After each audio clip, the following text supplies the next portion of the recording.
everybody who is listening. I am David Tate. And I'm Sean Powell. And we invite you to join us as we continue talking through the text, exploring what Scripture does and doesn't say so that we can think biblically, live biblically, and be part of the solution that this world so desperately needs. Dust off your sandals and strap on your tassels as we climb up the mountain to unlock the 5 books of Torah in Season 1, the Sinai Sessions. Today we are going to be talking about Exodus chapter 1, verse 1 through chapter 6, verse 1, otherwise known as Parashah Shemot, or names.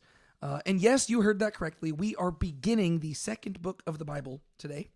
We finished Genesis in our episode last week, and now we are hopping straight into Exodus as we continue talking our way through Torah.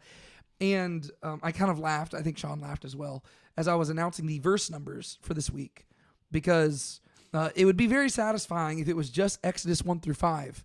But the way that the Parashahs are organized is that we go one verse into chapter 6.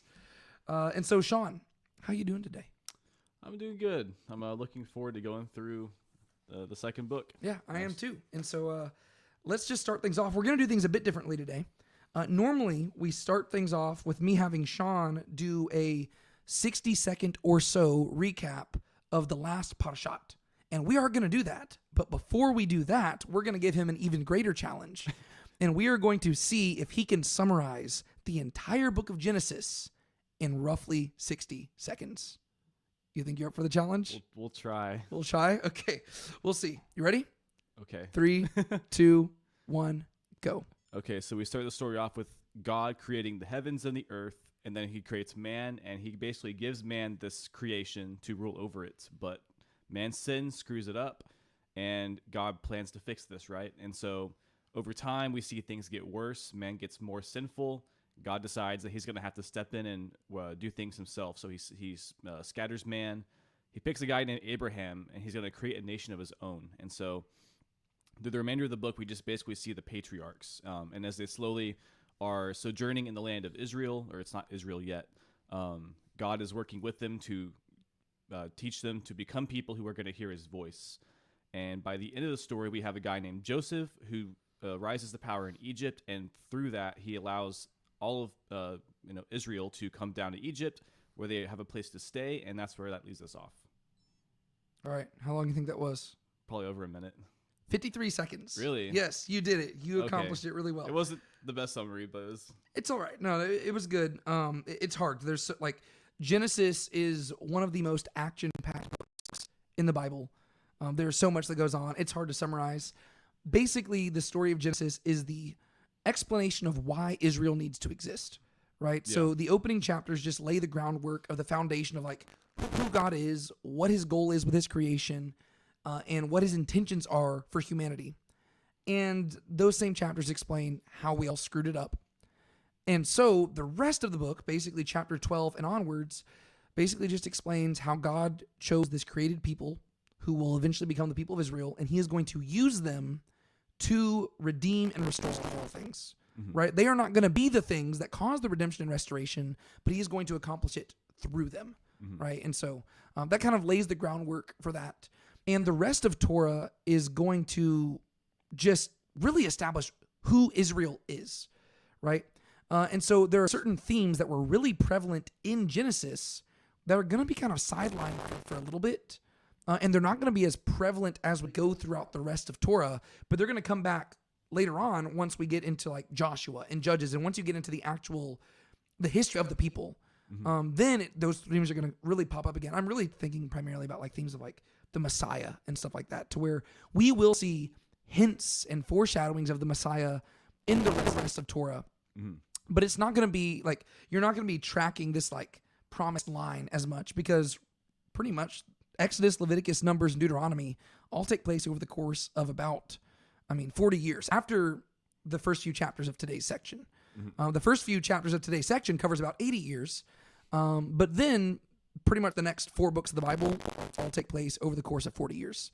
And so it's not going to be this huge, grand, sweeping thing, tracing this royal lineage all the way through the generations. We're just going to be focusing on, now that we've seen why Israel needs to exist, we're going to figure out, what does Israel actually look like? What is their purpose? What makes them distinct? And so that's going to be kind of the shift as we go into the rest of Torah here.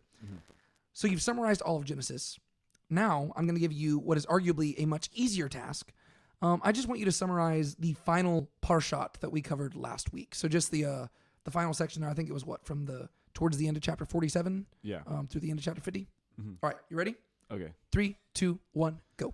So basically, we start that section off with Jacob and Joseph talking, and Jacob basically asks to make sure that whenever he dies, he gets buried in Canaan, not in Egypt.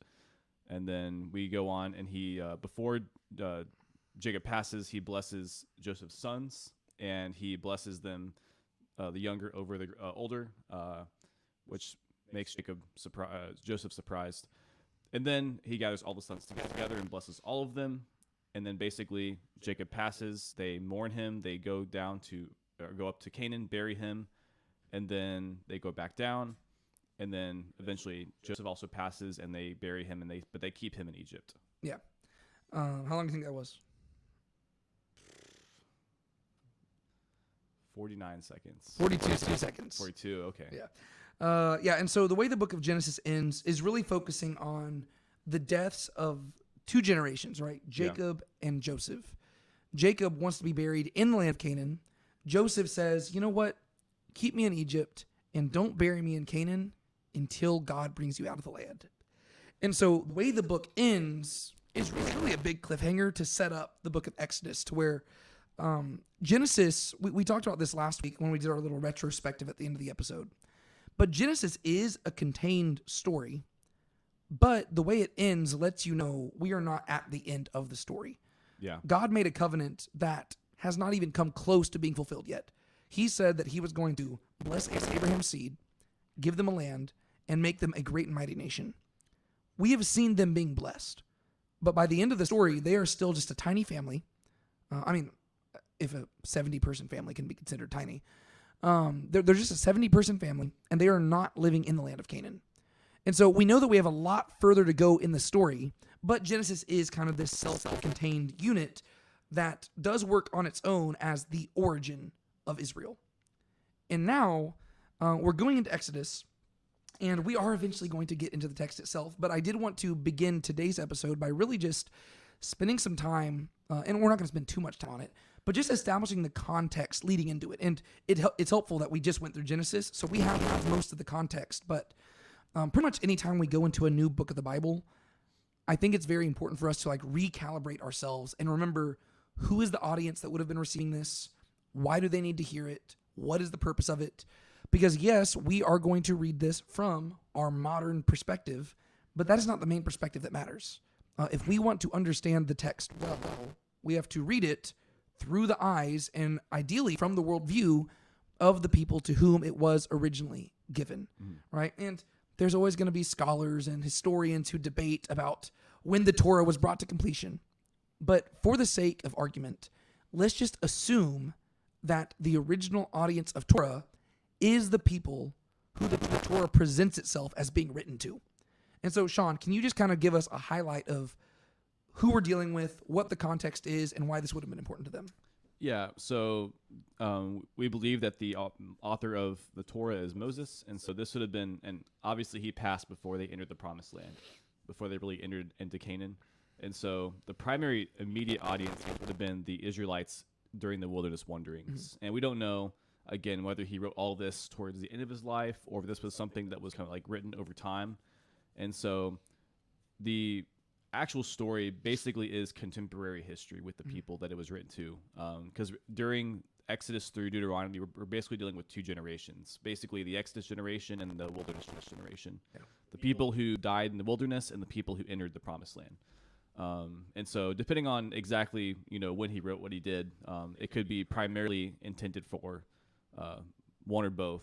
I guess either way it'd be primarily intended for the second generation because they're the ones going into the land. And so this is kind of like Moses's legacy to them. Yeah.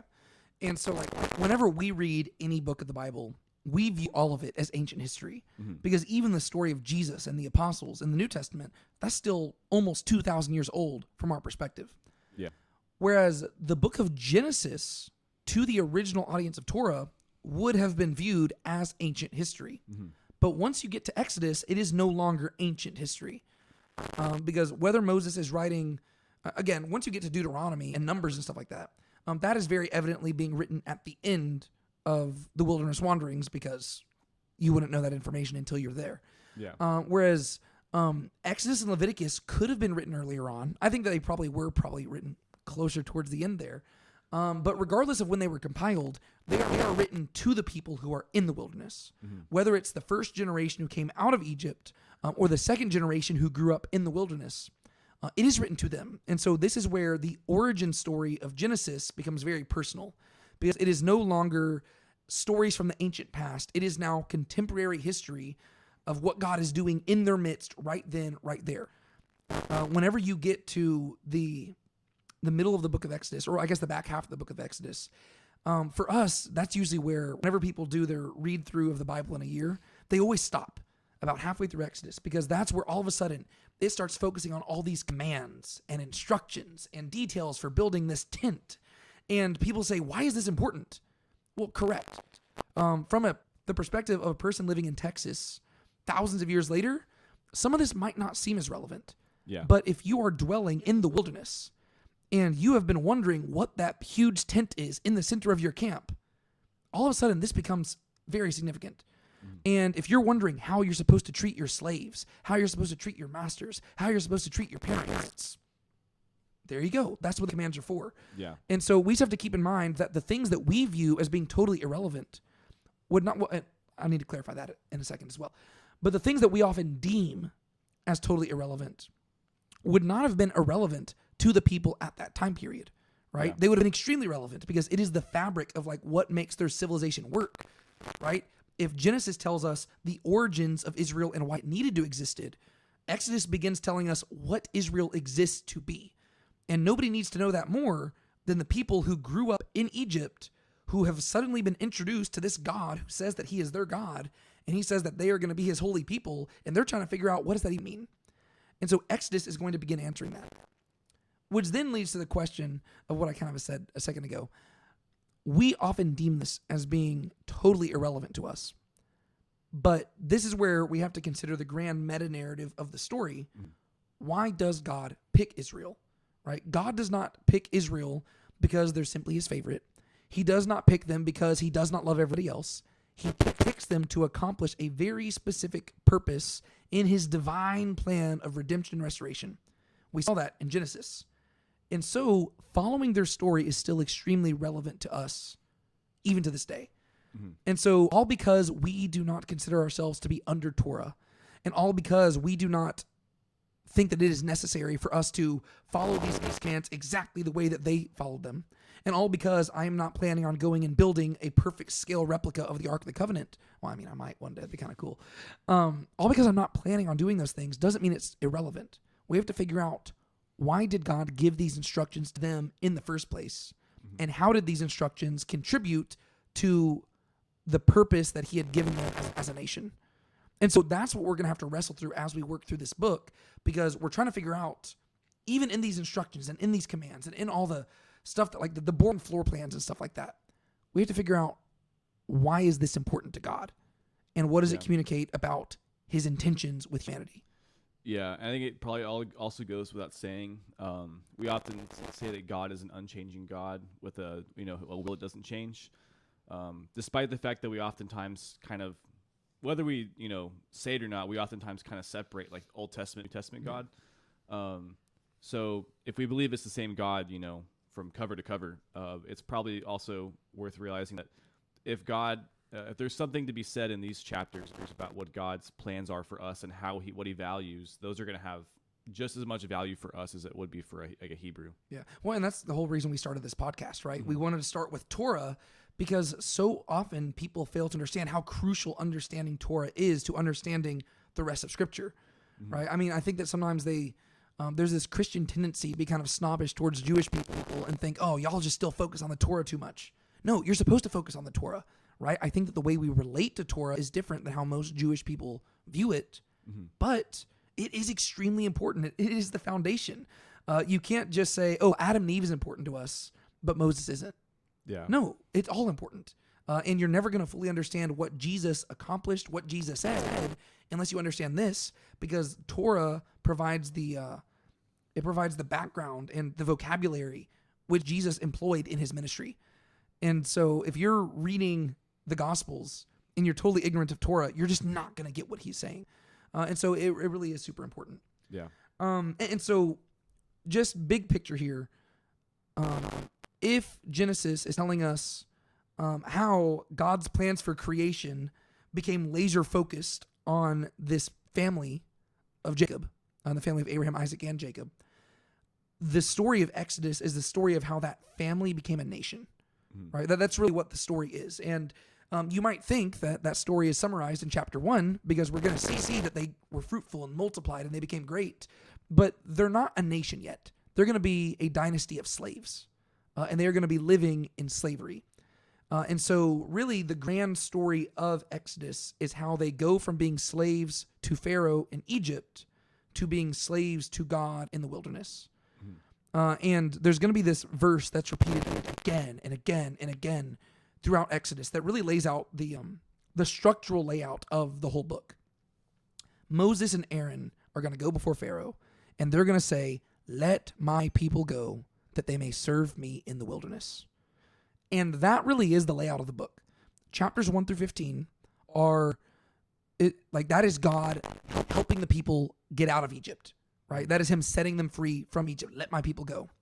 And then chapters 16 through 40 is God teaching them how to serve him in the wilderness. And what we're going to see is that this is something people get wrong a lot. The story of Exodus is not just about freeing the people. Because if God just wanted to free the people, he could have snapped his fingers and it could have been done overnight. Yeah. Instead, another phrase that's going to be repeated again and again and again throughout this book is that God will say, "I am Yahweh. And when I do X, Y, and Z, you will know that I am Yahweh." And so this is the moment when God shows up and he woos his bride and he flexes for her and shows off his power so that she will truly be his. And so the goal of the Exodus story is not simply, let's get the Israelites out of Egypt. It is specifically, let's get Israel to the mountain so that they can worship God and he can become their God and they can become his people so that he can dwell in their midst. And so the book of Exodus does not end with them going through the Red Sea. It ends with God arriving in the tabernacle because that is the goal of the story. And they have not truly been delivered from their slavery until that moment, right? Because ultimately the true slavery is not simply the slavery of like shackles that's put upon you by men. It's the slavery of sin. So that's really going to be the story of Exodus. Do you have anything else that you want to say before we dive in, like structural details or thematic things you want to highlight for us to keep watch for before we dive into the text itself? Not much at all. You pretty much already said this, but like another thing that we see, it was also a thing in Genesis too, but I feel like especially Exodus, especially when you consider like the rest of the Old Testament, it has a lot to say about who God is specifically. Like how you said that a big phrase is I know that I am Yahweh. You go all the way to the prophets, which take place hundreds and hundreds of years after this event, and yet God is still identifying himself as, I am the one who took you out of Egypt. Mm-hmm. Like the Exodus is like probably the single most like, what's the word? Basically, like from an Israelite perspective, this was like the single strongest way in which God like showed his power. Yeah, it's the defining event of their whole nation. Yeah, and so like it isn't just that he is the God of heaven and earth. He is the God who brought them out of Egypt. Yeah. Well, and I want to argue even to this day, the Exodus is the most public event God has ever done, other than the creation of the universe. Because obviously we would say that the most glorious thing he did was take on flesh and lay down his life. But you got to keep in mind that even when Jesus was on the cross, there were only maybe a few dozen people watching that. And even Jesus, at the height of his popularity, had maybe, 10,000, 15,000 people following him, right? Yeah. To where, you got like the feeding of the 5,000, and that's men plus women and children. And that's like Jesus at the height of his popularity. And that was mainly just in the land of Israel. Whereas this story that we're about to go through, this is where God is, he's not just proving a point to Israel, he's proving a point to the nations, to where all of a sudden, if you look at the archaeological records, all of a sudden other nations are mentioning this Yahweh figure. And they're like, oh yeah, this is Yahweh.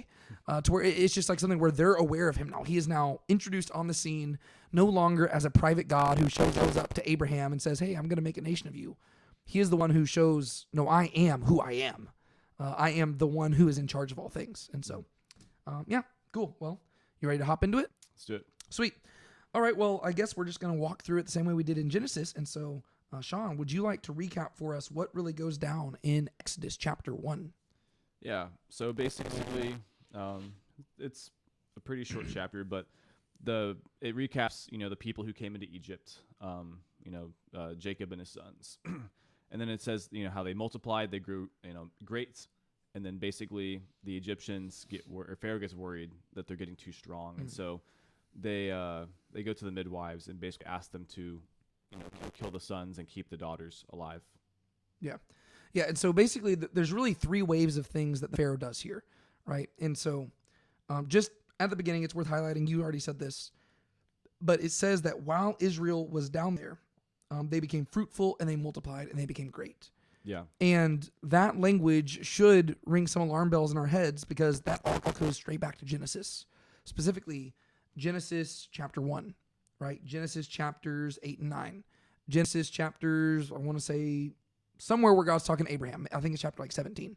And then again, when he's talking to Jacob. So there's this language that we would usually call the creation mandate, right? Whenever God created mankind, he said, be fruitful and multiply. But man multiplied evil, so God sent a flood. But whenever he talked to Noah, he said, be fruitful and multiply.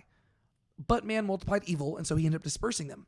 So he talks to Abraham, be fruitful and multiply. But then he clarifies things to Abraham, and he says, I will make you fruitful, and I will multiply you. And then you fast forward to Jacob. I will make you fruitful, and I will multiply you. And so finally, right here at the beginning of Exodus, we start with this triumphant moment where we see that God is doing just as he promised. And the creation mandate is being fulfilled in Israel, which is good because that's the whole point, right? If the image of God keeps rebelling against him, well, Israel's job is they're supposed to be the keepers of the way, right? They're the ones who are supposed to accurately reflect Yahweh. And they're supposed to be his actual image before everybody. And so we shouldn't be surprised whenever, throughout this passage even, God is going to say to Moses, I will make you as God, to where he's going to make Moses his image on earth. And he is making Israel his image on earth. And so it starts off really good. But like you said, Pharaoh gets nervous. It specifically tells us that verse 8, and a new king arose over Egypt who did not know Joseph. What do you think that phrase in particular means?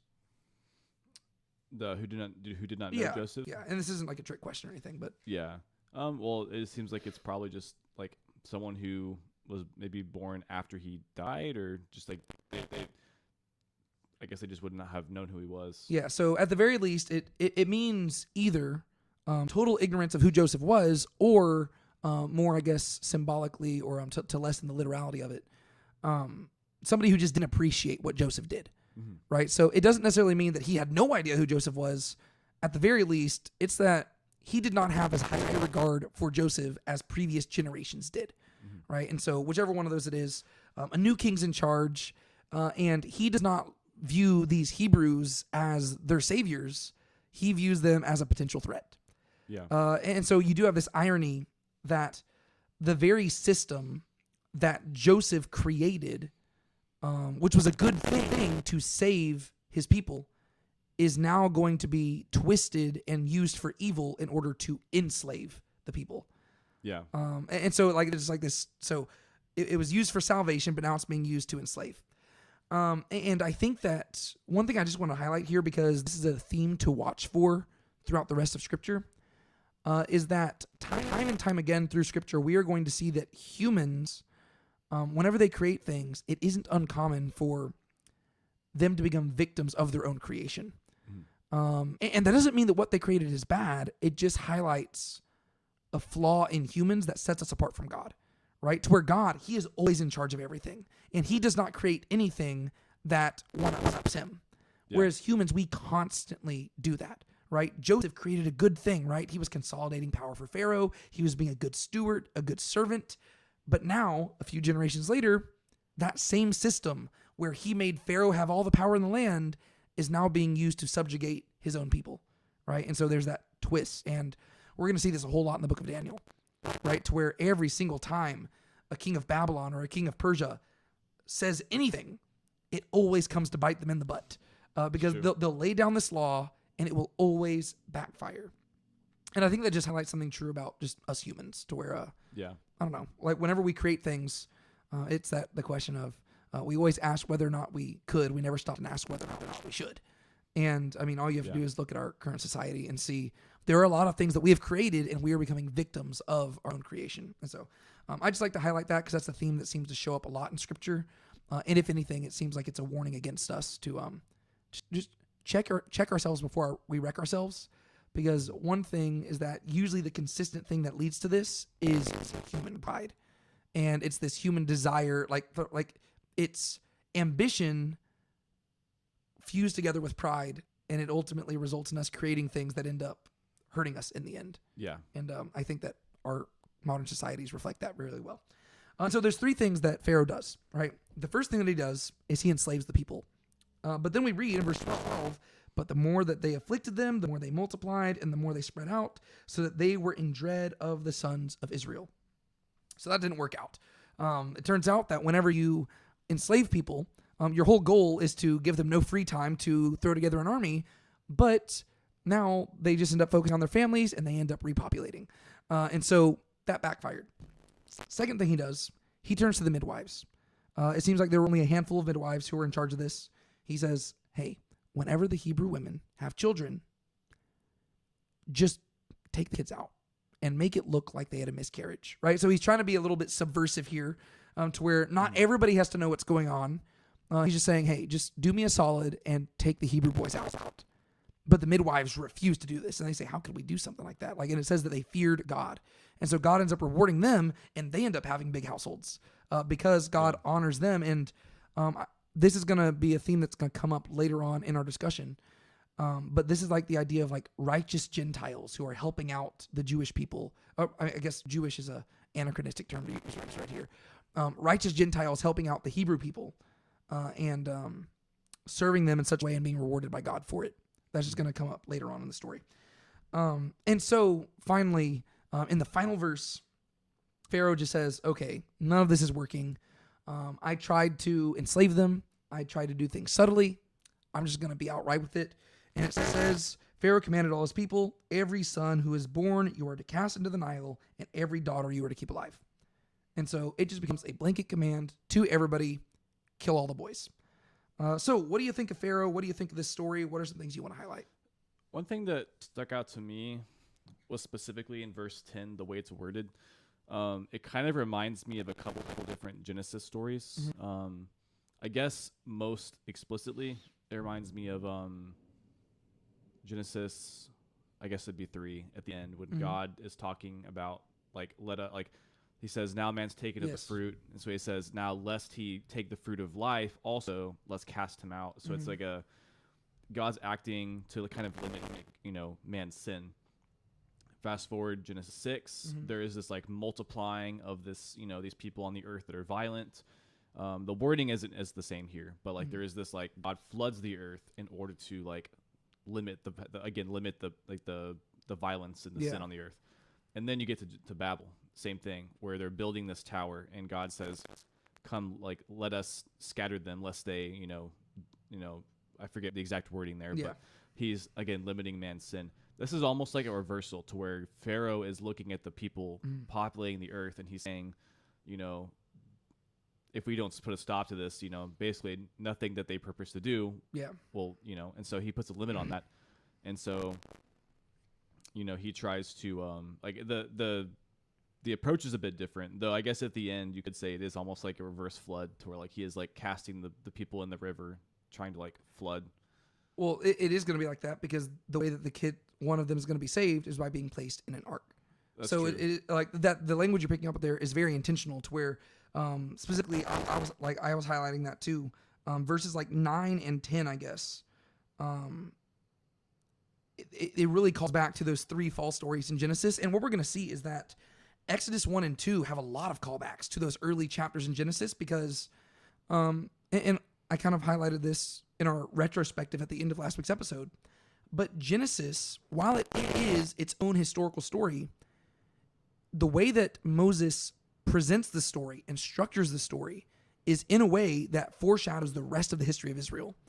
And so we shouldn't be surprised that now that we're focusing on the nation of Israel, there's going to be a lot of callbacks to those early chapters because basically we're just hitting repeat, but now on a national scale, and specifically focusing on Israel. And so even some of the language to tie into Babel, when it says, come, let us deal wisely.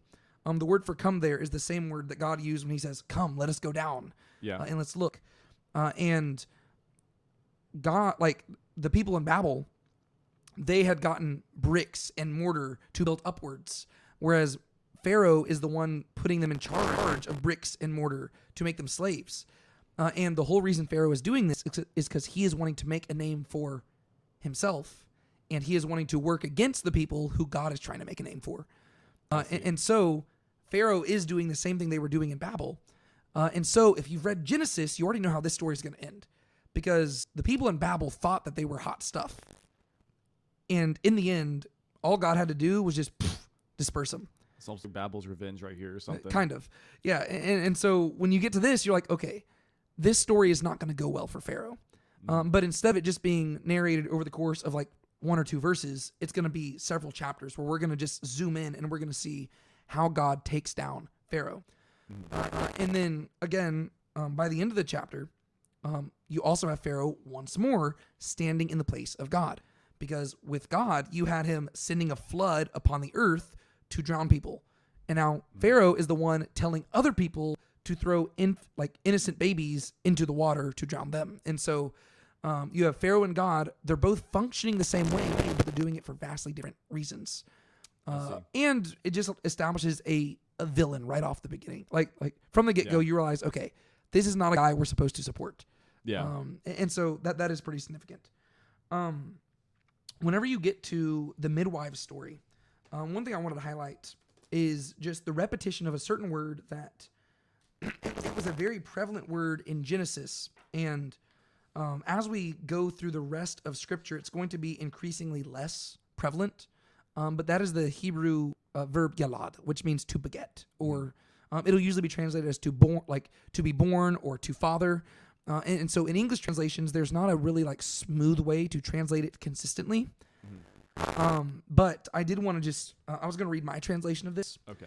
Mainly just to highlight how often it shows up, because again, in English, it translates kind of like, when I read this, it's going to sound very wooden and weird.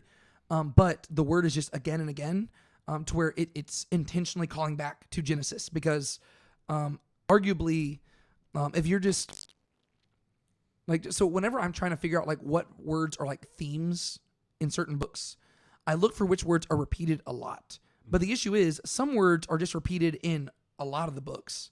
And so that doesn't necessarily mean it's a theme. It could just be a prevalent word in that vocabulary. Like is. Yes. Whereas yalad, to beget, it shows up a bunch in Genesis, but when you look at the rest of Scripture, it just doesn't show up a whole lot. And so the fact that it shows up a lot here tells me that the author is intentionally bringing to mind the themes that we saw in Genesis. And so even the word for midwife, it just is the begetting ones. It's the ones who help people to beget, right? And so this is how I translated it, starting in verse 15. And the king of Egypt said to the Hebrew begetting ones, of whom the name of the one, Shiphrah, and the name of the second, Puah, and he said, when you cause the Hebrew women to beget and see upon the birth stool, if it is a son, and you shall cause him to die, and if it is a daughter, and she shall live. And the begetting ones feared God, and did not do as the king of Egypt had spoken to them, and let the begotten ones, so the children, the begotten ones to live. And the king of Egypt called the begetting ones and said to them, why have you done this word, and let the begotten ones to live? And the begetting ones said to Pharaoh, for not as the women of Egypt are the Hebrew women, for they are lively, and beget before the begetting one can come into them. And God was good to the begetting ones, and the people multiplied and became mighty greatly. And it was, for the begetting ones feared God, and he made houses for them. And then you fast forward to chapter 2, and it's going to say that this Levite man took a woman, and she begot a son. And that also is going to call back to Genesis, where you have Adam took his wife, and they begot a child. And so whenever you go to the earlier chapters of Genesis, chapter 5, the genealogy, beget, beget, beget, beget, beget, beget, beget. It sounds like I'm saying baguette, like the French bread. But and so-and-so begot so-and-so, and so-and-so begot so-and-so. Well, Yeah. the way that this book starts off is the same way. It's just Yalad, Yalad, Yalad, Yalad, Yalad. And so I think it's interesting. And then in the middle of all that, it says that God was good to them. And again, Genesis chapter 1. And God saw and it was good, right? And so we get to see that, like, even in the midst of all this subjugation and all this evil, God is doing good things. Yeah. And that also calls back to the end of Genesis, where Joseph went through a whole bunch of evil, and Joseph himself was also enslaved, yet God used Joseph's slavery to produce good. And he ultimately worked through Joseph's slavery to preserve the people of Israel and to give them life. And so God is still doing the same thing. Like, basically, if you flip from Genesis 50 to Exodus 1, you get to see that generations have passed, dynasties have changed, Egypt is doing different things now, but God is still doing the same thing. Yeah. And so it's no longer Jacob's family who are the bad guys. Now it's a foreign oppressor, but God is still taking care of them. And so I just thought that was interesting and worth highlighting. Yeah, for sure. And so the way that chapter 1 culminates, again, is with the Pharaoh telling everybody to throw the firstborn children, or just the Hebrew boys, into the Nile River. And this is going to foreshadow the culmination of the Exodus, where God is going to play the Uno reverse card. And he is going to take out the firstborn children of Egypt. And it's going to be direct punishment for what has been done here, to where since Pharaoh valued the lives of children so lightly, God is going to punish the Egyptian children. And in the Hebrew case, Pharaoh is punishing innocent children, whereas I guess you could argue that God is punishing innocent children, but he's not really punishing innocent children. He is punishing guilty parents, and he's visiting the consequence of their sin upon the next generation when we get to the Passover. And so is there anything else you want to highlight in chapter 1? That really is just a bunch of setup, but is there anything else you want to highlight?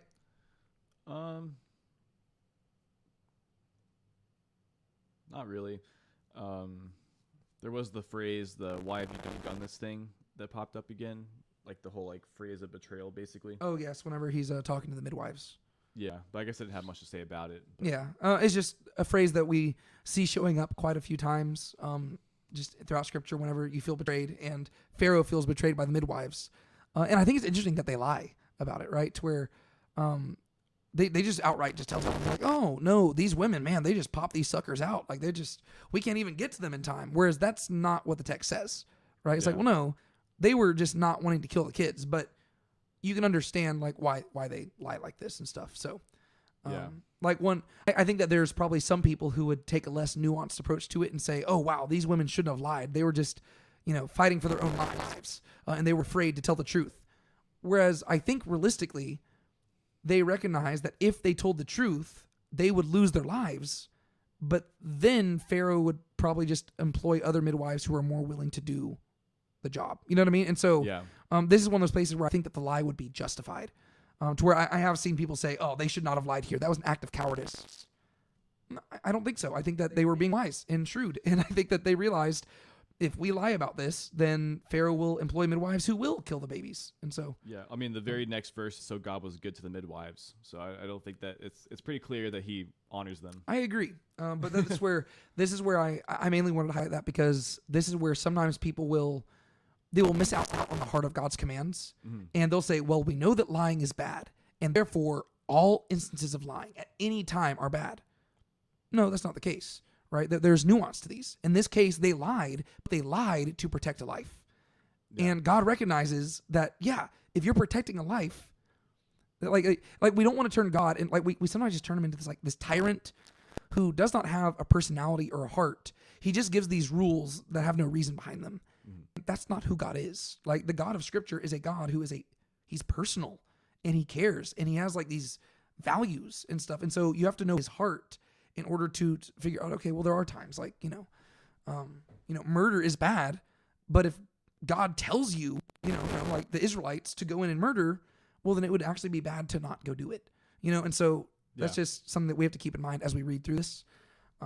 That's also a reason why Jewish people don't like calling the Torah the law. They like calling it the teachings, because law has too much of a binary, like black and white standard to it. Whereas like, no, it's like God is teaching you his heart, right? He's teaching you, this is what I value so that you can have wisdom, right? I mean, if everything was just black and white, we wouldn't need the book of Proverbs. And so just keep that in mind. Yeah, true. Anyways, let's go into chapter 2. Just summarize maybe the first like 10 or so verses for us. Just the birth of Moses aspect of it. So basically, Moses' mom gives birth to him, and she sees that he's like beautiful, and so she decides to hide him. But she can't hide him forever, so she ends up putting him into an ark and puts him on the Nile, and he floats down the river. And then Pharaoh's daughter is like there to bathe, and she ends up seeing him, and so she ends up taking him, and she sees him crying, and so she takes him in basically. Yeah. Do you want to explain the whole ark thing? Sure. Like which part about it? Well, just what you mean by that, because we've been throwing around saying that Moses was put in an ark, and people probably might be very confused, because whenever we think of ark, we think of the Ark of the Covenant, and we think of Noah's Ark, and neither of those are what we mean. So I'm just saying, explain what you mean by that. Yeah. So the ark here, it's like basically like a basket of wood, or like a box, if I recall.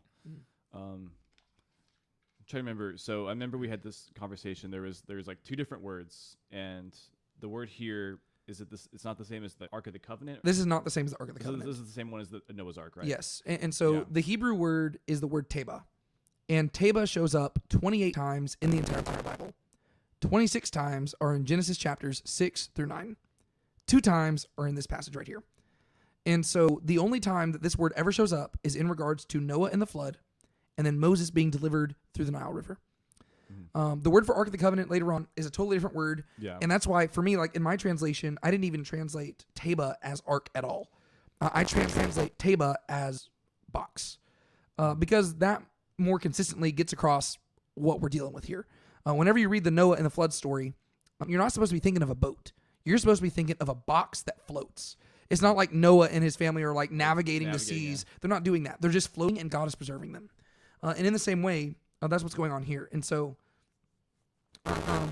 there is an intentional comparison being drawn here to where nowhere else in the Bible uses this word. But Moses, who presumably wrote the Torah, he intentionally ties how he was saved in the Nile to how Noah was saved in the flood. And so we got to wrestle through that.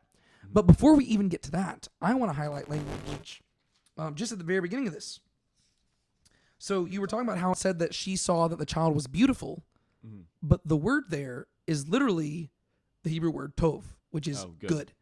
And so it says that the woman conceived and bore a son, and she saw that he was good, and she hid him for 3 months, but she could not hide him any longer, so she took for him an ark of papyrus. Where have we seen that language? Saw, took, good. We've seen it twice in Genesis so far. It was in Genesis. Yeah. I know there was the saw, took, and like they saw it was good and took. That was with like the woman and the fruit. Yes. Yeah. So it was the first two fall stories. Oh, and then right? Genesis 6. Yeah. Genesis 3. The woman saw that the fruit was good, and so she took it for herself. Genesis chapter 6. The sons of God saw that the daughters of men were good, and so they took them for themselves. And so in both of those instances, seeing something, calling it good, and taking it for yourself was an act of rebellion against God in his good order. And it was rebellion and sin. This is the opposite of that, though, right? This is a person genuinely recognizing that something is good and taking it in order to preserve it, in order to bring about life. And so in this moment, Moses' mother is not functioning like Adam and Eve, and not functioning like the sons of God in Genesis 6. She's functioning more like God in Genesis chapter 1, who saw that creation was good, right? And so she looks at Moses, and it doesn't really explain, like it could be that the baby was beautiful. We don't know. Like whenever you go to the Septuagint, it does translate it as beautiful. And whenever you go to the book of Acts, and Stephen recounts this story, he's going to use the Greek word that is beautiful. And so it seems like maybe the baby was just a good-looking baby, but I don't even know what that would mean. Like, why? Like to me, it seems like what is really going on here is that the author's calling back to Genesis chapter 1, just because I don't really know what it's like. Oh, well, if my baby were ugly, I would throw it in the river. Like that doesn't make as much sense to me. It seems like there was something about this child that the mother and the father recognized this baby needs to be preserved, right? And so it actually also would call back to Genesis 6 as well, where you have creation becoming evil, but Noah found favor in the eyes of God. And so you have this baby who found favor in the eyes of his mother. And you're going to see this trend that Exodus begins here with a bunch of women as the heroes. Just kind of weird, right? You've got the midwives, who they're the ones saving the children. And now you've got the mother and you've got Moses' sister, and they're the ones preserving Moses. And this is going to be an interesting trend that also carries its way through Exodus. I don't know what to do with that, but it is there. And so this leads us to the connection with Noah, right? Because to advance things even further, it says that Moses' mother saw that he was good and took. And so that would roughly correspond to Eve, who saw that something was good and took. Then right after that, it says that Pharaoh's daughter saw the basket and she sent someone to take it, right? And so there's that same language again. And if you're reading this directly corresponding to the Genesis account, Moses' mom runs parallel with Eve. Pharaoh's daughter runs parallel with like the sons of God and the daughters of men. And the sons of God and daughters of men story immediately followed, like it preceded the flood, right? And so if you're reading this side by side, you shouldn't be surprised that what Pharaoh's daughter sees is an ark on the surface of the waters, right? Because it's like there's basically like this parallel. But the interesting thing is that both Moses' mom and Pharaoh's daughter, they are functioning not as the sinful people in the story. They are functioning as God in the story, who is preserving life and showing pity upon people. That's just interesting. Yeah. And so let me highlight some parallels that will really kind of just seal this whole Moses and Noah connection. So like I said, the word Taba shows up 28 times, 26 times in Genesis 6 through 9, and then 2 times in Exodus 2. And then you have these two stories which side by side really do pack a punch. In both stories, you have some sort of authoritarian figure who is waging judgment, right? In the flood story, it is Yahweh, but in the Exodus story, it is Pharaoh. In the flood story, the audience that is being judged is all of humanity. In the Exodus story, the audience being judged is specifically the Hebrew boys. In both cases, the sentence is death, and not only a sentence of death, but death by drowning, right? In the flood story, God releases the cosmic waters to crash upon the earth and to flood all of it. In the Exodus story, they're being tossed in the Nile. And so it is a very different scale to where one is all water, like basically the uncreation of all things, whereas the other one is just this one river. It is the biggest river, but it's just a river. And then you start getting to the big differences, right? Because you have to ask, why are they doing this? And in the flood story, the reason is made very explicit, right? Basically, creation had become ruined, right? It was violent, it was corrupt, and so God is punishing them for their wickedness. Whereas in the Exodus story, the reason given is that Pharaoh is fearful of an uprising, and he's insecure in his power. And so this is a defense mechanism, which is very different from God. And so you begin to see the point that is being made here. The idea is that Pharaoh might think that he's God, but he is not God, right? They're very different people. In the flood story and in the Exodus story, both people are saved by being placed in an ark, in a Taba, to where you have Noah and his family being preserved in the waters, from the waters of the flood by an ark. And then you have Moses being preserved from the death in the river by a Taba. And then in both stories, you have God remembering something. In the flood story, God remembers Noah, that's in Genesis 8:1, and then he preserves him through the waters, and immediately after that, you see the waters start receding. In this story, it's kind of flipped to where God preserves Moses through the waters, and then at the end of chapter 2, we're going to read that God remembers his covenant to Abraham, Isaac, and Jacob, right? And so I would say the reason why that's flipped is because God remembering Noah is the reason why he causes the waters to recede, whereas the reason why he preserved Moses at all was not for Moses' sake, but it was because he remembered his covenant to Abraham, Isaac, and Jacob. And so the flipping of that order, it just kind of lets you know who the focus of the story is. The focus of the story is not Moses. Moses is a vehicle by which God is going to fulfill his covenant to Abraham, Isaac, and Jacob, if that makes sense. Yeah, that makes sense. And so the hope of the flood story is that through Noah, there is a future for humanity. The hope of the Exodus story is that through Moses, there will be a future for Israel. They're not going to be wiped out. And then the flood story is immediately followed by God making a covenant to Noah and to all of his seed and to all of creation. And Moses being preserved is going to be the grounds by which God later on, 120 years later, or I guess 80 years later, is going to make the Mosaic covenant to them and give them the Torah. And so both of these stories lead to God making a covenant. One is to all creation, and then one is to Israel. And so I would argue that the whole point that we're seeing here is that it kind of communicates the same thing that we already saw in Genesis. And that point is that what God is going to do through Israel is going to affect the whole world, right? And so what we saw on the macro scale in Genesis is now seen on the micro scale, specifically with Israel. And so since we already saw this in regards to the whole world, before we even focused on Israel in Genesis, the fact that it's happening again makes us, like, it gives us reason to believe that things are going to be reversed, right? Genesis went from really big to really small. And now we're starting really small, and the rest of the story of Scripture is like one slow funneling out process until we get focused on the whole world again by the end of Revelation. And so I just think it's interesting how it's like it's like a bottleneck and then like a slow draw out. Yeah. And so just some points to highlight here.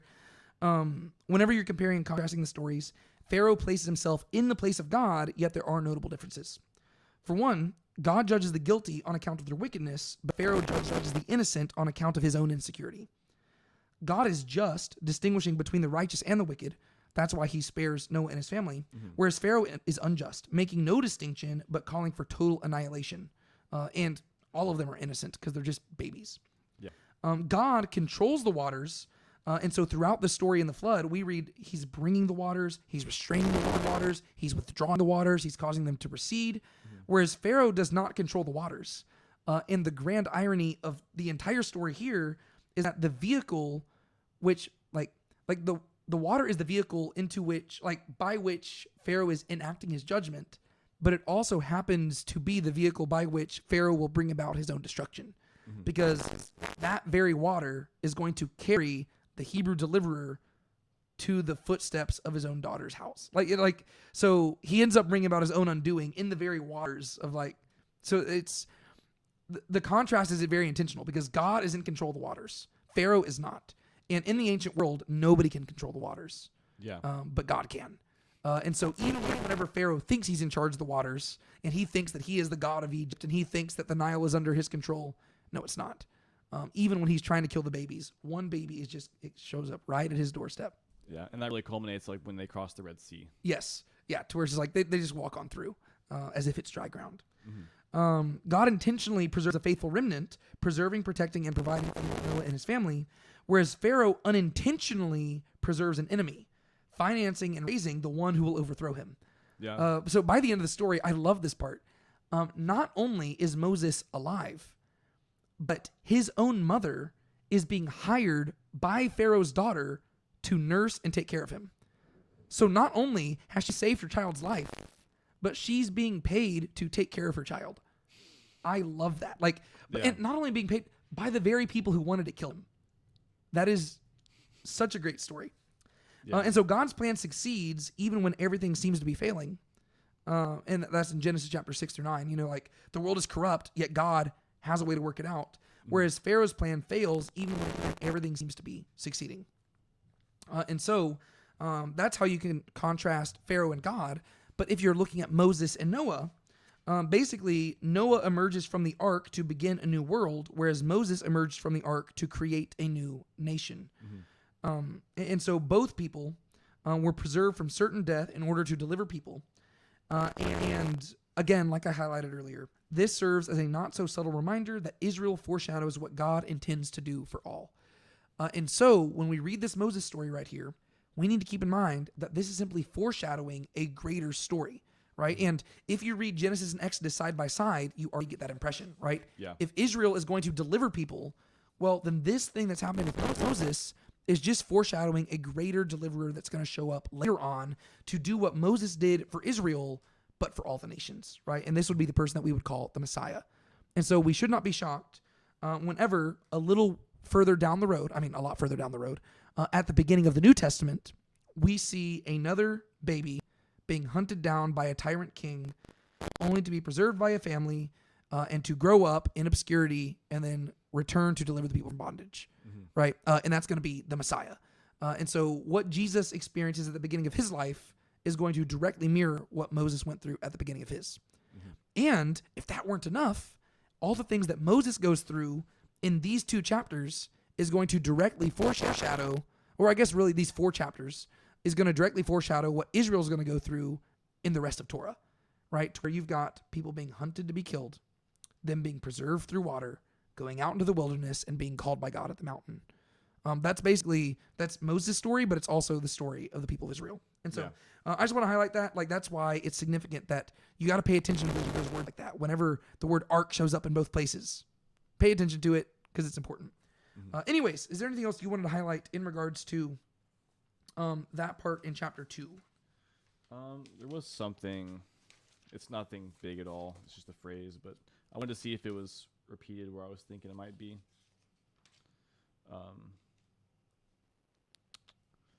The phrase where it says that his sister went and watched at a distance to know what would be done to him. The phrase rings the bell. And I don't know if it's just Jonah I'm thinking of, maybe. Oh. Where he watches at a distance to see what God Yeah. would do.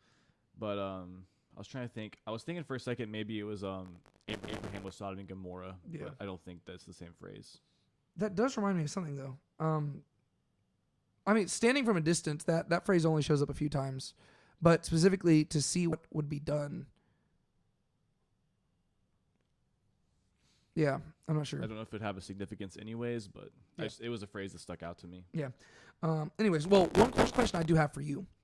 When it comes to Moses' mother's plan and Moses' sister being involved in all this stuff, do you view this as being like a Hail Mary last-ditch effort or like a careful strategy? Like, do you think that they planned on the basket showing up at Pharaoh's daughter's like place? Because like if you were to go like watch like the Prince of Egypt movie, which is an amazing movie, but if you go watch that movie, it portrays it like it's just like A shot in the dark. Shot in the dark. Yeah, it's like they put the thing in they put that basket in the Nile and it's going everywhere. Alligators are going after it, and then it just happens to show up there. Whereas my question to you is, and to be clear, I think that either way is God's miraculous providence, right? Yeah. Because no matter what, God is the one getting the credit for this. My question for you is, do you think they anticipated it going this way? There was one detail that confused me, or I don't know if to say it confused me, but I was a little unsure about, and that might be actually insight into that. I noticed that from verse 6 to verse 7, it seems like the sister pops out of nowhere, to where I was like kind of thinking like, why is this, like, where's the sister? Because it says she watched at a distance, unless this is all happening in like a very, very small area, which where like she just watches the whole thing unfold. If we assume that he goes down the river for at least like a little bit of time, it says that, she watches from a distance, and then it just goes to the daughter of Pharaoh all of a sudden, somewhere down the line where she sees him, and then suddenly the sister shows up. Yeah. And it kind of makes you wonder like where she came from. Yeah. That would make a little more sense maybe if it was like planned. Yeah. I have a feeling this was like, especially because whenever we think of it, like it says that like she placed him amongst the reeds. Right? I don't think that we're supposed to picture the basket just like floating along the whole Nile and just like slowly going up here. To me, this seems like a very intentional thing where they were hoping this would be the outcome. Because if you weren't doing this, it seems like there'd be other ways to save your child's life, right? Like placing him in a basket and just sending him down the river seems like not the best way to keep your kid alive. Yeah. It seems like this is very intentionally like, okay, we're going to place it right here, to where you can imagine that they knew where Pharaoh's daughter went to bathe. And they realize that she is the only person who has the authority to save our child's life. But they can't just go hand it to her, because then she would not have deniability. You know what I mean? Like, to where I think that they knew what they were doing here, and they were just praying that it worked out in their favor. To where if they leave the basket there, if Pharaoh's daughter comes across it, I mean, she even says, this is a Hebrew child.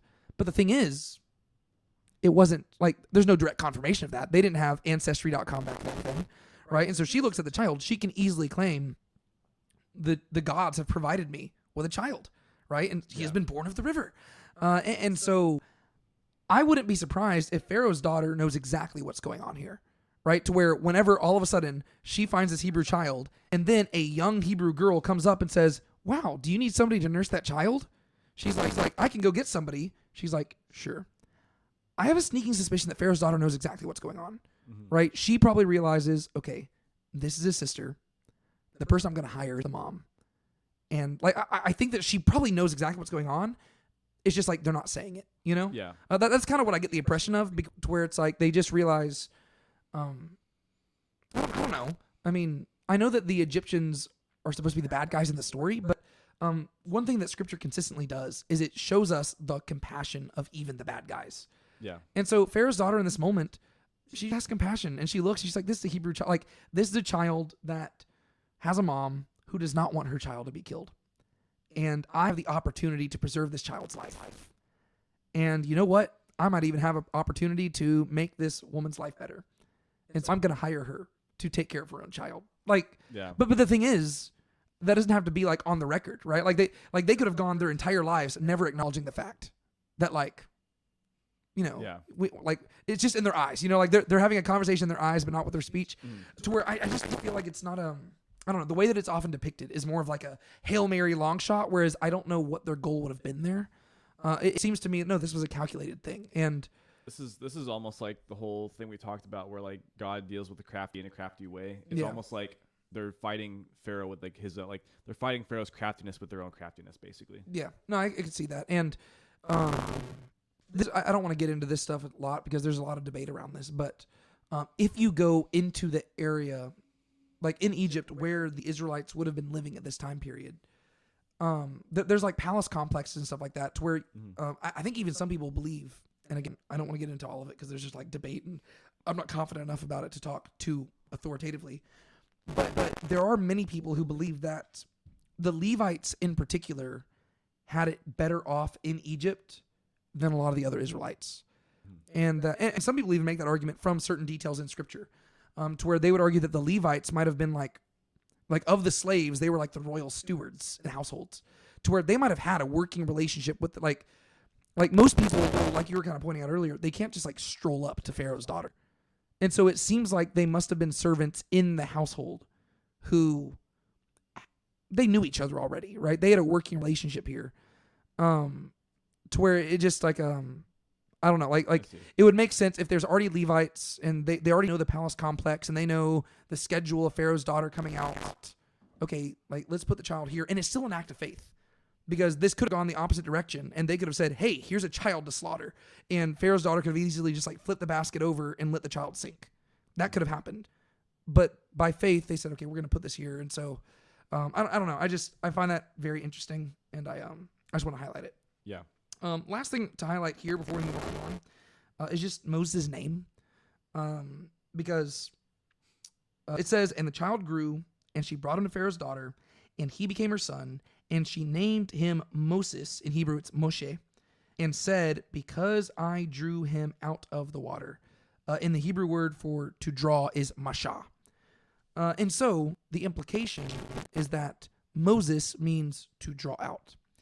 Yet there are people who push back against this, and they will say, well, Moses doesn't actually mean to draw out, because if you were to actually translate Mashah into a name, it would be more along the lines of like Mushu, or I don't know what they usually claim. And what a lot of people will highlight is that Moses is more properly an Egyptian name, because if you look at Egyptian history at this time period, some of the most common names were Thutmose, Amos, Amenmos, Ramesses, right? And all of those have Mose or like Moshe or Moses or Mesis at the end, and that just means to be born of, right? And so Ramses is born of Ra.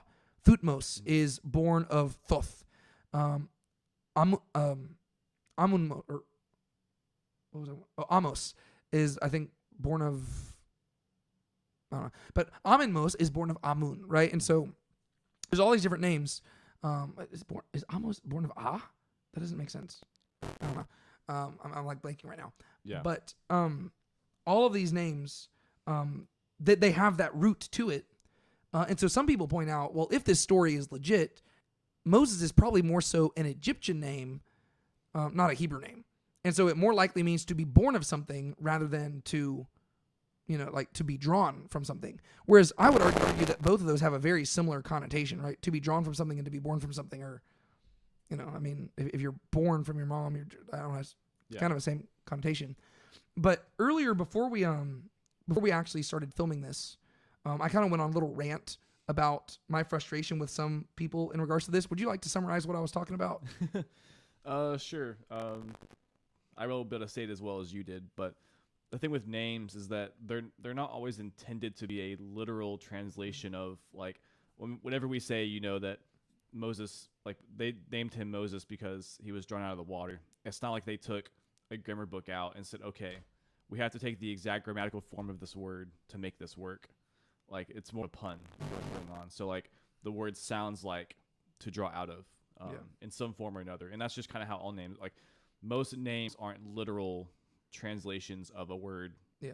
In a language, it just means that, they're usually, like, altered in some way anyways. Yeah. That's just one of my, like, pet peeves when it comes to stuff, because there's so many people, like, they just, whenever they criticize the Bible, it's always just low-hanging fruit like this, to where they'll be like, oh, well, this is how we know that the author of Torah didn't know what they were doing, because they said that Moses is a Hebrew name, where in reality it's Egyptian name. It's an Egyptian name, and it doesn't mean what they say it means. And I'm like, if you're reading the text carefully, that's not what it says. It does not say Moses is a Hebrew name that means to be drawn out of. It says she named him Moses and said, because I drew him out of the water, right? And so the idea is that she connected this act of drawing him out of the water with naming him Moses. Mm-hmm. But that doesn't mean that Moses means that, right? And you could even argue that the author, since they're writing in Hebrew, is putting a spin on what the woman said in order to make the pun more readily communicated to the audience, right? And so it's very well possible that Moses originally named, this is where you're getting into speculation. I'm just trying to point out what the text does and doesn't say. Yeah. Right? It's very well possible that Moses originally had a deity like honorific attached to his name, right? Maybe his name was Thutmose, born of Thoth. Or maybe he was named after just the river god. I don't remember which the river god of Egypt is.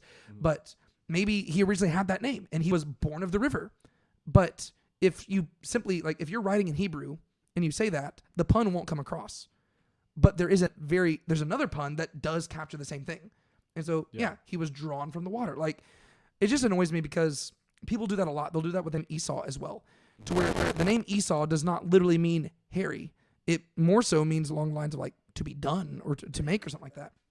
And people will say, this is proof that the author doesn't know their etymology. But they're not claiming that. They're making puns. It's equivalent, like, my name is David.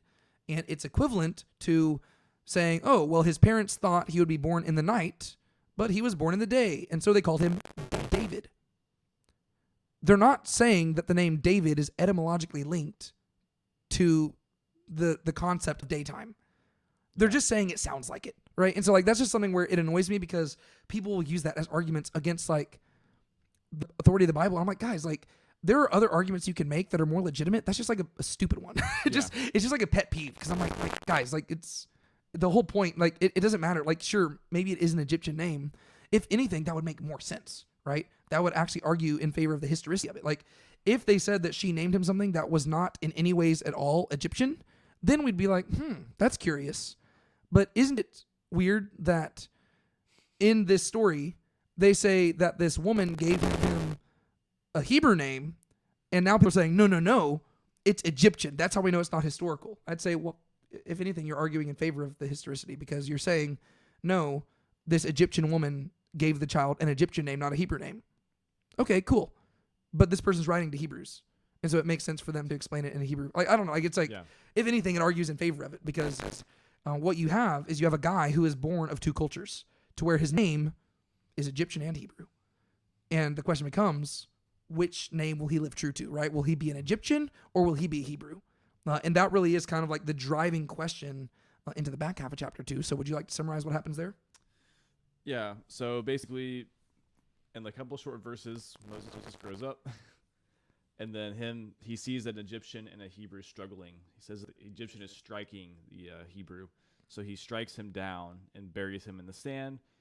And the next day he sees these two Hebrews fighting, and he kind of tries to intervene. And they basically say, like, hey, who are you to barge into this? Are you going to kill me like you did the Egyptian? And basically he gets fearful that, he's found out. And so it says that Pharaoh finds out and he seeks to kill him. And then he runs off. He flees to the wilderness in Midian, and he ends up going to a well. And this is where he goes to this well, and there's this guy named Jethro that has these daughters that are there, and these shepherds run them off. He ends up running the shepherds off and gives the water to these daughters. This is kind of a familiar story, but they go back to Jethro. They tell him what happens. Jethro brings Moses in, and he becomes part of the family, basically. Yeah, and one of the interesting details is that in this part of the story, he's not called Jethro, he's called Ruel. Oh, that's right. Yeah. Which is, and people will debate about that too, and they'll say, oh, well, the Bible's this is where you get like the documentary hypothesis and the idea that Torah, that the Torah is just stitched together a bunch of different things together. And I'm like, guys, it's just, again, to me, low-hanging fruit. People can be called by two different names, and it's fine. Jacob and Israel. Yes, Jacob and Israel. So Ruel just means friend of God, which to me, I would say, it might not even be like his actual name. It could just be a title describing him, right? He is the priest, and he is a friend of God, which is a title that's also given to Abraham in Scripture. And so, we fast forward through Moses' life, which is absolutely crazy, right? It's crazy to consider the fact that Genesis covers thousands of years. Exodus chapter 1 covers hundreds of years. Exodus chapter 2 covers 80 years. And then Exodus 3 through the end of Deuteronomy covers 40 years. So all of a sudden things are just going to slow down and focus on this guy and what God does through him. And so that's just interesting to where Prince of Egypt is one of my favorite movies. And there have been so many movies made about this story. And 90% of those movies focuses on stuff that's not even in Scripture. Because we just, it's stuff we want to know more about. To where, you go read Josephus, like a Jewish historian from the first century around the time of Jesus, a little afterwards. And he gives us a lot more details about this stuff. To where he says, oh yeah, well, Moses was being raised up to be the successor to Pharaoh. And he details this story where Moses goes down and he fights his battle against the Ethiopians. And it's a really cool story. We don't know if it's true, but at the very least, it lets us know that there were other traditions about this time period in Moses' life that arose either because they had just been preserved outside of Torah or because Jewish people were interested in this. And they were like, what the heck happened then? Because it really is an interesting story. And to me, I think the most interesting part about it is the fact that it's such a plot twist. Because if you read Exodus chapter 1, verse 1 through chapter 2, verse 10, you kind of think you know how the story's going to go, right? Because chapter 2, verse 10 ends with this baby being raised up in the court of Pharaoh. And, Pharaoh's daughter knows that this child is a Hebrew, but nobody else does. And sure, he might look a little bit different than everybody else, but probably not that different, right? The Hebrews have been living there for a little bit, that they've probably adapted to where they probably look close enough alike. And he's being raised up in the court system to where he probably dresses like an Egyptian, looks like an Egyptian, but as he's growing up, he is seeing what his Hebrew brethren are going through. And there's this animosity being raised up in him. And he's sitting he's sitting under these tutors who are teaching him. And they are teaching him the tactics to keep these people enslaved. And as this time is passing, you can just imagine the frustration building up against him to where finally it leads to this moment where he kills an Egyptian. And if this were any other story, we know how this would go. It'd be like the Spartacus, where Spartacus leads this slave revolt, and it's amazing. I guess the Spartacus story didn't end well for them. But it'd be something like that, right? It's like this underdog story where this, you've got this like hidden spy who just ends up taking charge and actually destroys the kingdom from within. And that'd be a really good story. But that's not the story it goes. Like it kind of ties into like Genesis, where God loves subverting expectations. Yeah. He loves, presenting us with two sons and then blessing the younger son over the firstborn. Like God just loves doing that. And so here we've got a story where we think we know how it's heading. It's like, okay, Moses is going to rise up and then he's going to use what he was taught to bring the Egyptians down. And it seems like that's what Moses thinks too, right? Because whenever Moses killed that Egyptian, some people seem to think that it's like more like a impulsive action. I don't know if it's supposed to be that way. It seems like it's a calculated move. Like yes, he took advantage of the situation, but this didn't come out of nowhere, right? It had been building up, and he said, enough is enough. I'm going to take action here. And he goes and does that, and he hides the body, and he's like, all right, one down. But then the next day, he goes out, and rather than the people hailing him as a hero, they're looking at him like, why are you making our lives more miserable? What do you think you're doing? And like, it just immediately like changes the whole story to where you're like, whoa, that's not what I expected. Like you thought you saw how the story was going, and then the rug is just pulled from under you. And the same for Moses too, because all of a sudden it turns out that he was not as good at being covert as he thought. He looked around and thought nobody was seeing, but somehow people saw. And the text never tells us how they figured it out. Yeah. Right? We don't know if the body was uncovered. We don't know if somebody saw and he wasn't aware, or we don't know if maybe people just put two and two together and said, we saw Moses and that Egyptian go into that alleyway and only one came out. Like, we don't know what happened, but somehow he was revealed. And not only was it revealed to the slaves, it was revealed to Pharaoh. And now it says that Pharaoh sought to kill him. And we don't know if this is the same Pharaoh as before. Like I said, 40 years have passed at this point. It's true. So we don't know. I would assume it's a different Pharaoh at this point. I mean, if you look archaeologically, it's almost certainly a different Pharaoh. The text doesn't tell us because really the identity of the Pharaoh doesn't matter so much as what he represents. Mm-hmm. And so now all of a sudden, like, I guess this would be like, from the text perspective, right? Like if we're not considering like who the Pharaoh actually is, from the text perspective, this is Moses' step grandpa or like adopted grandpa, right? Mm-hmm. He has been adopted into this household, and now his own grandpa wants to kill him. And Moses has no choice but to flee into the wilderness, and then he just settles down and gets married and has kids. And you're like, what the heck was that? Like you thought you knew how the story was heading, and then it just zagged and went a total opposite direction to where you're like, what was the point? And I think that that's going to be relevant to chapters 3 and 4 when we get to those in a second, because it seems like that's what Moses is going to ask, because he's going to be like, who am I? Like, if like whenever God shows up to him and says, I'm going to send you to deliver my people, it's almost like Moses is probably thinking, you're 40 years too late. Like back when I was a prince of Egypt, I was perfectly situated to do what you're asking. But now I'm just some shepherd dwelling in like foreign land. Like, what are you talking about? Like, and I just love it because it's like it gives us the classic hero's journey, only to pull it from under us and make us realize Moses is not the hero of the story. It's God. And I feel like that is the purpose of it. It's like the whole thing is to highlight, you thought like when you read the story, you're thinking, oh, this is cool. Moses is the hero. It's like, but no, he's not. God's the hero. Moses is just some shepherd dwelling in the desert. God is the one who's going to deliver the people. Mm-hmm. And I just find that interesting because even like the people who created Superman, Jerry Siegel, Joe Shuster, 1938, they were Jewish, and Superman was inspired by Moses, right? You have these parents who don't want their child to die, so they put him in a basket and they ship him away, and then it turns out he has these amazing powers to deliver the people. But the difference is that Superman gets his power from the sun, right? And he just has like these amazing powers, and he is the hero.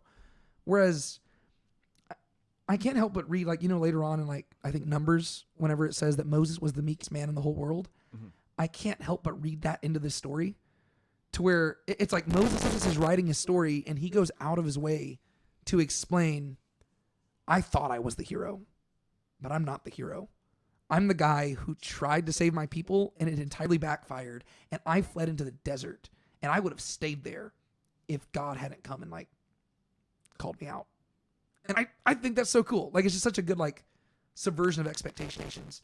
Do you have any thoughts on just that whole narrative? Because there's so much to talk about there, and I was more just talking about like the thematic stuff. But well, yeah, to go on top of what you're saying there, I could see like, God doing that for various reasons, but it doesn't really remind me necessarily of too specifically, but like, I guess really throughout Scripture there is this kind of theme of like God kind of he almost doesn't allow certain people to like have success because at least in the timing, like in the certain time period, because a lot of times he's trying to make it clear that it is him who is like delivering the people. And so I think, or he doesn't want to give people the ability to claim that it was them. And so I don't know if that's what's going on here, but it's possible that God allows this to happen so that Moses doesn't think that it was him that saved the people, that it's God that saves the people. And so it's only later on when God gets to talk to him, when he's like, okay, now let's be clear, like this is I'm going to do, and you're going to be doing this, like I'm going to be doing this through you. Yeah, well, and I think that is probably what's exactly going on, because I mean, later on, whenever we get to like the story of David, right? David is a man after God's own heart, and one thing that he is insistent on throughout Scripture is like, he's like, I am not going to put myself on the throne. I am not going to do things that make it look like I stole the throne for myself. And even despite that, people are constantly saying, oh, David's trying to steal the throne. But David's thing is, when I'm on the throne, God has to put me there. And David is just being so tremendously blessed by God that people look and they're like, wow, David's taking the throne for himself. But in reality, he's not doing anything. He's just being faithful. Mm-hmm. And that makes sense, because David's a man after God's own heart. And David wants all the glory to go to God. And so I think that is what God's doing here, to where he perfectly sets up Moses to be the ideal hero and then has him utterly fail. And then basically strips all that away from him, to where you're kind of like, well, what was the point of that? Because even whenever he sends Moses back, he specifically says, all the people who wanted to kill you are dead. So he allows for so much time to pass that Moses is just a forgotten name. So he doesn't even have like street cred anymore. He can't just like roll up and like flash his signet ring and be like, yo, I'm back. Like, he can't do that. Everybody who knew who he was is dead. He's going to show up and be like, oh, I'm a prince of Egypt. They'll be like, oh, okay, sure. Moses who? Yeah, exactly. And so like he's going to somehow get into Pharaoh's court.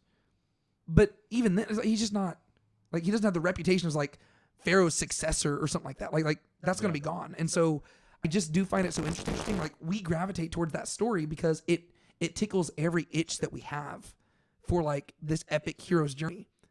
But then it just comes crushing down, and God's like, nope. You're not the hero. It's not even that. It's Moses himself saying, I'm not the hero.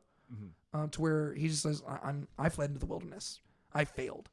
I did a bad thing, and I skedaddled out of there. And he settles down. And that again, subversion of expectations. Verse 10 ends with Moses being a man of two cultures, right? He's an Egyptian and a Hebrew. And the tension is, which one will he choose?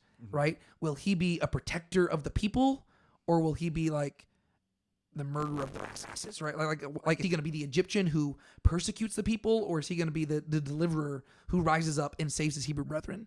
And it turns out the answer is neither. Right? He tried to be the deliverer, but he failed. And so then he leaves, and by the end of chapter 2, he's neither. Right? He's neither Hebrew or Egyptian. He's Midianite, and he is dwelling in Midian. And we got to realize that God did, like, if the events of chapters 3 and 4 had never occurred, Moses would never have returned to Egypt. Yeah. He just moved on, right? Like, it's not like he was like, okay, I'm going to bide my time and go back. No, he got a wife, he had children, and he was like, that was it, right? He was leaving it behind him. But then God's going to intervene. I just think that's interesting. Yeah. Okay, verse 16, let's talk about it. It says, now the priest of Midian had 7 daughters, and they came and drew water and filled the troughs to give water to their father's flock to drink. So the priest of Midian is later identified as Reuel. This is going to be Moses' father-in-law. And it never explicitly says what he is the priest of. But what are your thoughts here? You mean just as far as the priest of Midian? Yeah, like... Because I guess... like, we've never really heard about a priest of Midian. We've only really heard... I mean, I'm trying to think who all we've even heard of with priests. Besides, like, Melchizedek, really. Yeah, I'm not sure. We're going to see priests in, like, I don't remember if the exact phrase shows up, but in regards to Egypt and stuff. So there are priests in a lot of places. Mm-hmm. To me, it's just interesting that the text keeps emphasizing his role as a priest, right? Mm-hmm. Because technically we don't need to know that information, right? Like it could just say there was a man in Midian whose name was Ruel and he had 7 daughters. And because we don't know a lot of people's professions in the Bible. That's true. Right? We simply know their names, but it keeps emphasizing priest. Like he's called the priest, like he's given different names, but the thing he is consistently described as is a priest. And so I just find that interesting because we're not told who he's a priest of, but he does seem to have like some sort of like awareness of like, just to fast forward a little bit, chapter 4, verse 18, Moses went and returned to Jethro, his father-in-law, and said to him, please let me go that I may return my brothers who are in Egypt, see if they're still alive. And he says, go in peace. And so it seems like Jethro is part of this whole thing. And then fast forward even further to chapter 18, Moses is going to come back out of Egypt with all of his people with him. And Jethro's going to be like, sweet, Yahweh was faithful to you. And he's going to give Moses advice to where if you're following the whole hero's journey story, Jethro kind of fits into the category of like the Obi-Wan Kenobi or Dumbledore, who's like this like wise mentor figure. But we're never told what he's a priest of, right? But we know he's from Midian.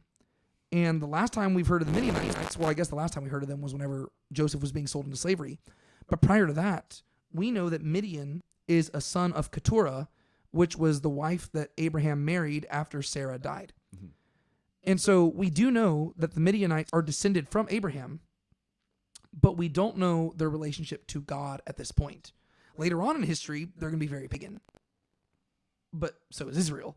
Yeah. And so I just find it interesting. I don't know what to do with that, but there are a lot of interpretations where people suggest that Jethro is almost like this Melchizedek type figure who is a priest of the one true God. And that he but even then, like there's going to be some things later on in the story which suggest that Midianites and Hebrews were not the same because they seem to have different customs. Mm-hmm. But I don't know. I just think that detail sticks out to me. I didn't know if you had any thoughts on it, but yeah, I didn't really have any other thoughts on it, but I do think it is interesting, and there's probably a point to it, though I'm not entirely sure what it would be, other than the fact that Moses will serve as a kind of priest figure later on, and so it might be significant that his new father figure is going to be a priest as well. Yeah, that makes sense. And then, so we get that same recurring motif of the woman at the well, right? To where we saw it in Genesis 24 with Abraham's servant and Rebekah.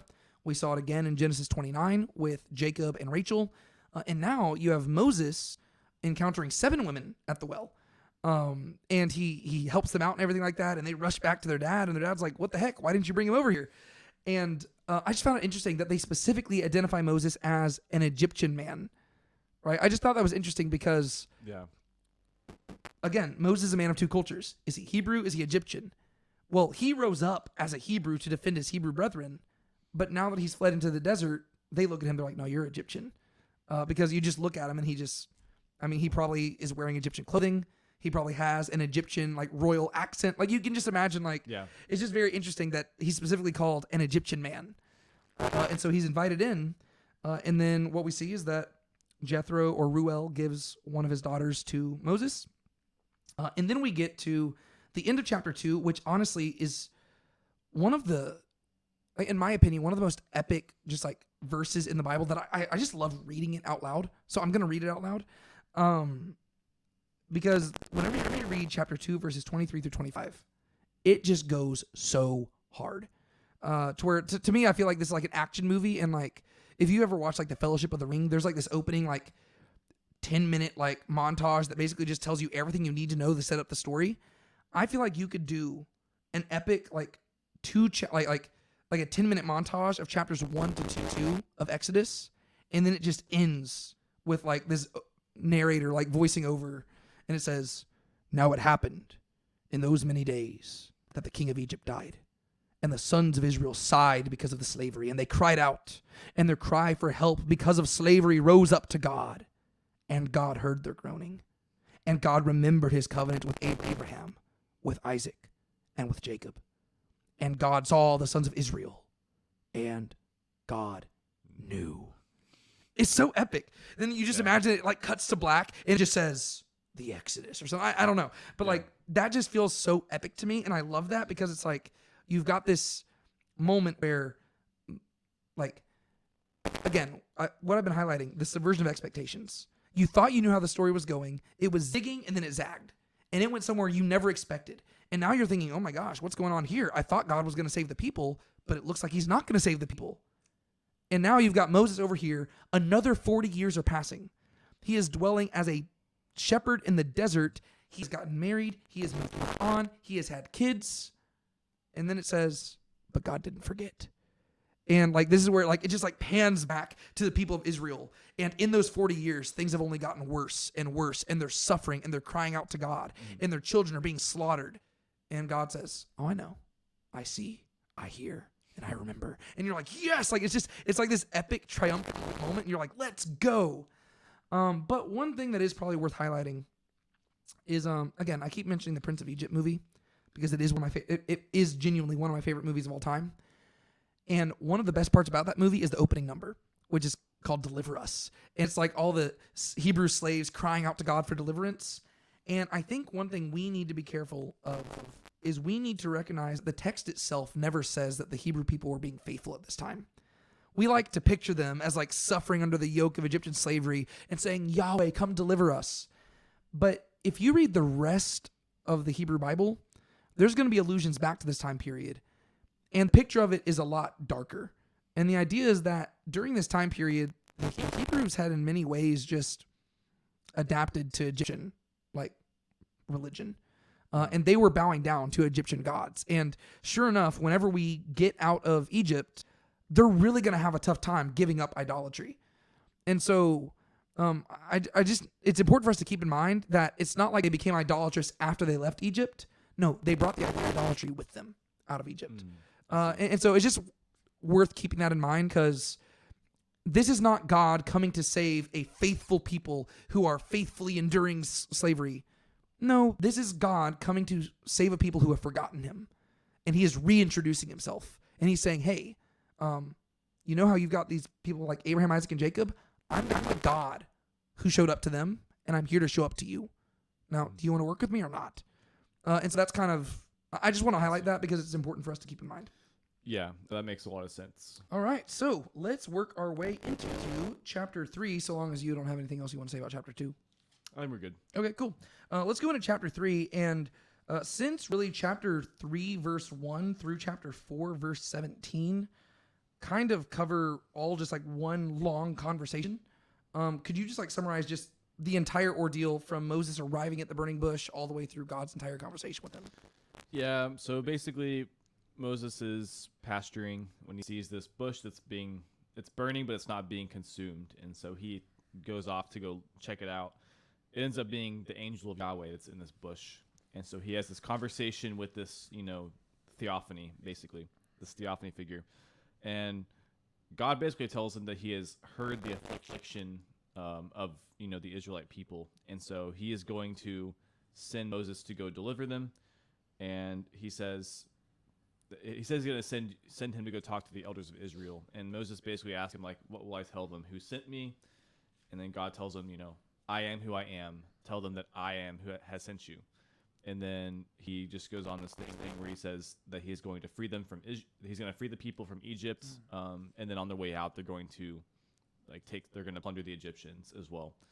And then Moses he kind of gives he just gives these excuses. He says, who do I tell them sent me? And then he says, how will I convince them, basically? And then God gives him these 3 different signs in order to convince the elders of Israel, the Hebrew people that he is there. And then he says, well, I'm not good at talking. And he says, okay, well, your brother will talk for you.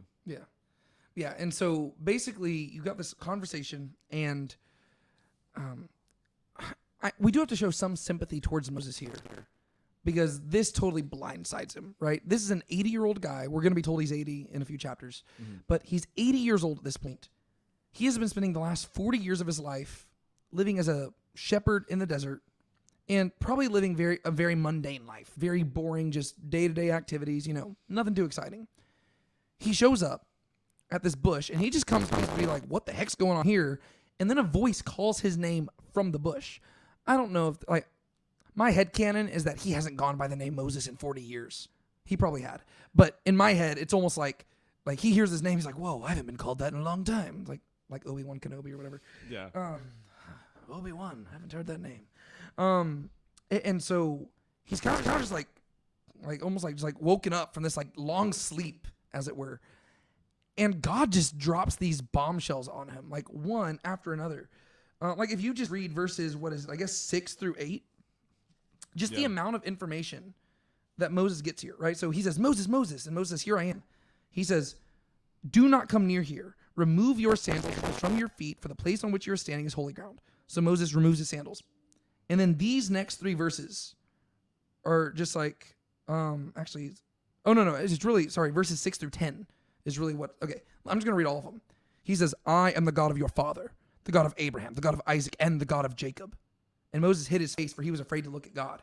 Now, just keep that in mind, because that's going to be contrasted by later on in the book of Exodus, when Moses asked God to show him his glory. And God says, nobody can see my face and live. So we're going to see a character arc here, right? Moses starts off very reluctant. He's afraid of God. He wants to get away. But by the end of the story, he's not going to be like that. And so God identifies who he is. And he says, I have surely seen the affliction of my people who are in Egypt, and I have heard their cry because of their taskmasters, for I know their sufferings. So he says, here's who I am. Here's what I've heard. Here's what I've seen. And then he's going to tell Moses what he's going to do. So I have come down to deliver them from the hand of the Egyptians and to bring them up from that land to a good and spacious land, to a land flowing with milk and honey, to the place of the Canaanite and the Hittite and the Amorite and the Perizzite and the Hivite and the Jebusite, right? So he says, here's who I am. Here's what I've seen and heard. Here's what I'm going to do. So now, behold, the cry of the sons of Israel has come to me, and I have also seen the oppression with which the Egyptians are oppressing them. And if you're reading verse 9 right there, something should stick out to you, because he's basically not relaying any new information. He's just saying something he already said before. And so you have to ask, what makes this verse different? And the difference is the very beginning part where he says, so now, behold. And we've talked about this, but whenever you see the word behold, what is the author doing? Usually it's inviting you to like look at it from a certain perspective. Yeah. Like the person in the story's perspective. Yeah, so he's inviting you to view it from his perspective. And in this case, it's God speaking to Moses. He has already told Moses what he has heard and he has seen, and now he says, so now, behold. And so he's inviting Moses to view it from his perspective. Because Moses this whole time is probably thinking, okay, cool. What's this got to do with me? Right? It's not like the moment God said Moses is like, oh, crud. I'm going down to Egypt. Moses does not know that so far. Moses is like, what the heck's this bush? What's going on here? Oh, you're the God of my ancestors. That's pretty cool. And God's like, yeah, you see what's going down in Egypt? And Moses is like, yeah, that's crazy. I used to live there. And God says, no, behold, do you see what's going down in Egypt? And that's where you can probably imagine Moses like, wait a second. Like, what are you implying? Oh. And then you get to verse 10. So now come, and I will send you to Pharaoh, and you shall bring my people, the sons of Israel, out of Egypt. That's the verse where it's like the record scratches, and Moses is like, whoa, hold on a second. What? Because, again, we just need to be sympathetic towards Moses here, because by the end of this chapter, by the end of chapter 4, God is going to be upset with Moses. And he's going to say, get your act together and go. But at this point, Moses is understandably shocked. Because, again, he just woke up one morning to take his sheep for a stroll. He came across a pretty crazy sight. And now he's being told, hey, Moses, I am going to send you to the most powerful man in the world who, last time you were there, that government wanted to kill you. I'm going to send you back there, and you are going to deliver all the people of Israel out of their hand, which happens to be the job which you failed to do last time, and for which the people wanted to kill you last time. So if you're Moses, you're probably like, okay. And so this sets in motion basically 5 different responses that Moses gives to God. Basically, if you're just wanting to look at how the whole conversation is structured, God both begins and ends the conversation, and Moses responds 5 times in between. And I love that because it kind of just sets the motion for Moses and God's relationship to where God is the one who initiates it. He is the one who has the final word, and Moses is going to argue in between. And it is going to be just kind of how Moses and God, like they're going to have a very back and forth relationship. But in the end, God is always going to have the final word. And Moses will, sometimes reluctantly, sometimes excitedly, obey. And so the first thing Moses says is, who am I? Right? He's like, okay, like, who am I that you would call me to do this? And it makes sense, right? Even if you got rid of his past in Egypt and all that stuff, he's just a shepherd dwelling in the desert. And any credentials that he might have once had have long since just like been blown away in the dust. Yeah. Right? And so he's like, who am I that I would go do this? And this is when God responds in verse 12. And you'll notice that God does not give him an answer. He simply says, certainly I will be with you, and this shall be the sign to you that it is I who have sent you. When you have brought the people out of Egypt, you shall serve God at this mountain. So Moses says, who am I? And God basically says, it does not matter. He says, here's my promise to you. I will be with you. That's it. So it's like, Moses, it's not about who you are. It's about who I am, right? It's about who God is. And he says, I'm going to be with you. That's all you need to know. It's not about you being significant. It's about me being significant, and I'm going to use you. Mm-hmm. And again, if you're the people of Israel, this is important because this is the same thing. Like, remember earlier I was highlighting how Moses' story foreshadows Israel, right? Moses, Pharaoh wants to kill him. He is saved through the water. He goes through the wilderness and comes to God where he's called at the mountain. And so in this moment, Moses is receiving the same message that Israel's going to receive at Sinai, where God says, I will make you my treasured possession. But it's not because you're special. It's because I'm special and I've chosen you, right? And so this is why Israel will be called the elect of God, right? To where God just chose him. Moses, God does not pick Moses because he was a prince of Egypt. He just picks him because he chose to. Same reason he picked Abraham. He could have he could have picked somebody else. He could have done the same things through people who were already dwelling in Egypt. Mm-hmm. But instead, he chose somebody from far away who had no business ever coming back. And it's specifically so that when he does come back, it is with the power of God, right? If it was just somebody, like if it was a slave in Egypt who led a revolt, he'd be like Spartacus. But Moses is a guy who he should have never come back, you know? And so I think it's interesting. Sense. And then God makes like this, I think it's interesting. So the promise is that he will be with Moses, and then he gives him proof. And he says, this is how you will know. This is the sign to you that it is I who have sent you. When you have brought the people out of Egypt, you shall serve God at this mountain. Do you notice like the irony or like the hidden humor with that? Is it like, because it says the sign to you, but it's like that I sent you, but like then it says when you brought the people out of Egypt, that's like after it, like it's not a sign of confirmation before. It's like the sign that you'll do what I'm saying is that after you do what I'm saying, you'll go here. Yeah. Like it's assuming that it's already going to happen. Yeah. The proof that I am with you will be that after you've done what I've enabled you to do, you'll come back here. It's like, so it basically the only way for this to be proven is by Moses living by faith, right? He just says, trust me. Like that's going to be it. That's the proof. Until you come back here, you will not believe it. And that kind of makes sense, right? It's like, because nobody would just believe this, right? Moses is like, who am I? You'll see. It's not who you are right now, but I will make you into something else. You'll go down, you'll bring him out, and whenever you come back here and you stand before me, then you'll be a totally different man, and you'll be confident in who I am. And sure enough, when you fast forward to Exodus chapters 18, 19, and 20, Moses is a dramatically different man, right? To where, and we'll even see this as we read through the Exodus narrative, like the actual plagues and stuff. You can see Moses' confidence in God increasing to where he goes from being this reluctant prophet to being somebody who is just totally bought in. And it's going to culminate again when you get to chapters 32, 33, 34, where Moses is just like, God, let me see your glory. And I don't want to go anywhere without you. And so it's really cool to see the character arc there. And so this leads to Moses' second response. The first response is, who am I? And God says, well, I'm going to be with you. And so this leads to his second response. And he says, okay, well, who are you? So he says, let's say hypothetically I do go down there. And I do say, like, you can almost imagine like Moses mocking God here, where he's like, okay, hypothetically, I go down there. I tell the people, the God of your fathers has sent me. They're going to want to know who you are. So who are you? Yeah.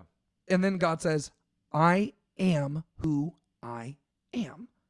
So when you go down, like, I gotta, sometimes we just like strip the emotion from the story. I feel like this conversation is very emotionally like, you get the idea that Moses throughout scripture is very blunt with God. And even from the get-go. Because, I mean, whenever I was translating it, specifically verse 13, how it's worded there, it seems very like him just being like, okay, like, let's just say that what you're saying is the truth. Let's say I go down there. They're going to want you to know your name. What's your name? And God said to him, I am who I am. Like, I feel like that should have like an exclamation mark at the end of it, you know, to where he's like, I am who I am, Moses. Like, I'm not a God. Like, yes, the Egyptians might have Amun-Ra, and they might have Thoth, and they might have Anubis. I am who I am, right? I am the God, the one who is. That's it. That if you need a name, that's who I am. You know what? You want a memorial name? Call me Yahweh. Right? Would you like to explain a little bit about the whole I am Yahweh thing going on here? Oh, yeah. Kind of like what we talked about earlier. There isn't like a clear, it's like Yahweh doesn't literally mean like I am, but there does seem to be kind of a pun going on with the whole like the form like of like the word like to be, to where it's like I am is like similar sounding to Yahweh. But it's not like a literal like Yahweh equals I am in Hebrew or anything. Yeah. So the phrase that he uses here, which is I am who I am, it's just Eyer Asher Eye. Sorry. Eyer Asher Eye. Just I am that which I am. And some people even translate it, I will be that which I will be. It can be translated either way. And the general consensus amongst most scholars is that Yahweh is simply the third person version of that. So, like, if just like the condensed form would just be Eye, which is I am, and the third person version would be Yahweh, which is he is, or he will be. But again, it's not a perfect because if you were to literally just say he is in Hebrew, it would be a little bit different. But it is close enough. And also, to be fair, we don't know exactly how the name Yahweh is pronounced. That is just like, technically in Hebrew, it's just 4 letters. It's Yod He Vav He. And Hebrew, like Jewish people stopped pronouncing the name so long ago that they stopped pronouncing the name before the vowel system was created in the Hebrew language. And so we don't know how they originally pronounced it, because even nowadays they put, like, the way that they do vowels is they just put the vowels from Adonai into that. And so it's Yahovah, which is where we get Jehovah. And so we know that it's not pronounced Yahovah, but it probably was something along the lines of Yahweh or something like that. But it seems like that is what's going on here, to where he says, okay, I am who I am. If they need to know who I am, just say I am has sent you. And so go and let them know my name is he is, right? I am, like, that's my name, Yahweh. And from this day forward, I will be known as Yahweh. And so he says, Yahweh, the God of your fathers, the God of Abraham, the God of Isaac, and the God of Jacob has sent me to you. And so this is like the big moment where he's like, if you want a name, call me Yahweh. And so that is what Moses calls him. And that becomes like the identity badge that he's going to go by. And then he begins giving Moses like just all these instructions on what exactly he's going to do. And he basically just lays down the big plan. And this is verses like 14 through 22 of chapter 3, to where he basically says, my name is Yahweh. His promise is that he is going to free them from Egypt and give them the land of Canaan. His assurance is that when he goes down there, the people of Israel will hear him. Right? He says, you're going to speak. They will hear you. It's going to be great. And then his warning is that Pharaoh will not hear him. Right? So the people of Israel will hear him, and they will follow Moses. Pharaoh will not. And that is in turn going to cause some of the Israelite people to also turn back again. We haven't seen that yet, but that's at least what we see here. And then ultimately, his plans long-term are to afflict Egypt and to prosper Israel, which leads to the very end of chapter 3, where he says, whenever they leave the land, they're not going to leave empty-handed. They're going to leave with stuff in their hands. And then that leads into chapter 4, where we get these final back and forths between God and Moses. So first, Moses said, who am I? Second, he said, who are you? And now he says, what if they don't believe me? And this is where you can begin to see some of the cracks in Moses' armor. Because so far, I would argue that his responses have been reasonable. Because it makes sense. Okay, I'm a nobody. Why have you picked me? And God says, well, it's actually not about you. It's about what I'm going to do through you. And so just go do it. And he's like, okay, well, who are you? Like, why should I listen? And God's like, I kind of created everything, and I've got a very detailed plan, so just trust me. But the thing is, when he was laying out that plan, he told Moses, they will believe you. And this is where Moses says, how do I know they're going to believe me? And I wouldn't say this is inherently bad yet, because to be fair, he doesn't know much about this God. Like from what we're picking up here, I don't think we're supposed to think that he knows a whole lot about Yahweh, right? And so I think it's fair for him to push back a little bit. However, he is currently talking to a burning bush, which to me would, probably give you reason to think maybe you should listen to the guy. But he pushes back and he asks for a sign. And God says, I'm not going to give you one sign. I'm going to give you 3 signs. The first sign is that basically if he throws his staff on the ground, it'll turn into a snake. And he grabs it by the tail, it turns back into a staff. Mm-hmm. The second sign is that if he puts his hand into his cloak, it will come out leprous and white, like decaying, basically. Mm-hmm. And then he puts it back up, and then it comes back out clean. And then the third one is that if he takes water from the Nile River, it will turn to blood. Mm-hmm. And so these are the 3 signs. And he says, if people don't believe you, well, then just give them the next sign. And by then, they will all believe you. And if they don't, they're probably going to be judged. And so question to you, and we talked about this off mic, but what do you think the purposes are of these miracles? Or, I mean, these particular signs, like, do you think there's a method behind the madness? Like, is there a reason why God chooses these particular signs to communicate? Yeah, there could be. One thing we talked about was how a lot of them in some way kind of symbolize like life and death, to where a staff of wood is not a living object, but it turning into a serpent is death to life, and then it goes back to death when it turns back into a staff. The hand becoming leprous is essentially life to death to life. And then the blood is, in a weird way, like the Nile itself is kind of like life for the people, and blood is the life of man, but yet in this case, it's like life turning to death again. Yeah. Well, yeah, because so the Nile River is the lifeblood of the people of Egypt. Like if you ever have looked at like an overhead map of Egypt, the only places where there is life is along the Nile. Like the rest of it is just desert. And so all of Egypt's economy hinges upon the Nile River. Mm-hmm. And in the same way, you cannot have a living human being without blood. And so both of those things represent life. But whenever the Nile River turns to blood, that means death because you cannot survive off of that. And so there is like a trend there. I've seen people like speculate into more of it. We probably don't need to go any deeper than that.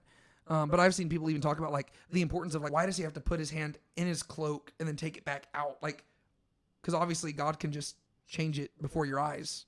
Like why? I don't know. Like people will look into that. I don't really necessarily have an answer for that. And maybe people do have better answers, but he does give those signs. And this leads to Moses' 4th response. And this is where Moses, I think he begins to show off his like true colors here. Because God has just performed these miraculous acts with him and shown him what he can do.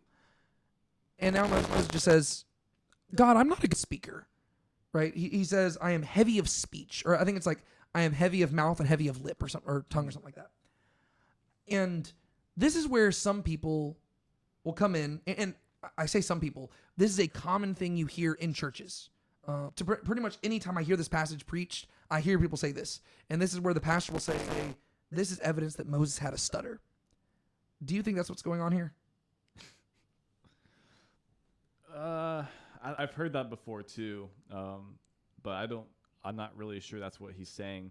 I didn't look into the Hebrew with like the hard mouth and the hard tongue, but it doesn't really. There's nothing in here that really implies he had a stutter. I think that's just probably like people looking into like where he says like who makes him mute or deaf or seeing him blind, and like trying to fill the blank in themselves. Yeah, I think this is just people being far too gracious to Moses. I think this is like people, they're reading Moses' later character into his current character, And they're thinking, oh, well, Moses is an amazing man of God. Surely he would never come with an excuse to not listen. Whereas I'm like, no, that's definitely what he's doing here. I think that they're saying, oh, well, he had a speech impediment because like that's why he's saying, oh, I can't do it. I don't think that's what he's doing. So in Hebrew, it literally is just, I mean, this is in English, but I tried to translate as woodenly as possible. And Moses said to Yahweh, oh, my Lord, I am not a man of words. Also yesterday, also the third day. That's just a way that like, that's like a weird way that to say as previously. No. Like, so basically just like yesterday and the day before yesterday. It's just, yeah. So I've never been a man of words. Also, since your slave has spoken to your slave, for I am heavy of mouth and heavy of tongue. And later on, he will call himself like, he will say that he has foreskinned lips. Like he's uncircumcised of lips. And a lot of people, they'll be like, oh, well, he had a stutter. I don't think so. I think he's a man making excuses. I think a better argument to be gracious towards him would simply be saying, God, I am not as educated and skilled in the politics of Egypt as I once was. You know, like if you're wanting to be as gracious to him as possible, I don't think it'd be talking about a speech impediment. I think it'd be talking about the fact that, you know, he grew up as a prince of Egypt and he was probably very eloquent 40 years earlier, but now he's been dwelling as a desert for as a shepherd in the desert for 40 years. He's like, God, I don't know how to talk good. Like, what are you talking about? Like, it's like, yeah. But still, it's an excuse, right? And so I think this is where he's showing his true colors, and he's not legitimately saying, God, I can't talk well. That's not it. He's been talking back to God very well so far, and he's going to talk well later on. Mm-hmm. He's simply saying, God, I've never been a good speaker, and it's like the same thing. Like, I don't know. If I were to just go ask a random person at church, hey, do you want to preach this Sunday? You know what the number one thing they'd say is? Oh, I'm not good at public speaking. Is that because every single one of them has a stutter? No, it's because doing that thing terrifies them. And that's just talking in front of an audience that's probably going to be pretty gracious. Now imagine that you're a random shepherd that God plucked out and said, hey, I'm going to send you in front of the most powerful man in the world, and I want you to ask him to give up the majority of his labor force. You're going to say, you know, God, I'm not a good public speaker. So, like, it's like, just, again, this is a real person who lived. Like, just, like, these are the same excuses we make nowadays. Or it's like, I don't know. Whenever I ask people, like, hey, does somebody want to pray for us? Oh, I'm not good at praying aloud. It doesn't take any. You just pray. You just talk. Yeah, you know? You're not getting graded on it, so. Yeah. And so I think that that's what's going on here. And this is where, again, because Moses is showing his true colors, you have to look at how God responds. And God says, who made man's mouth?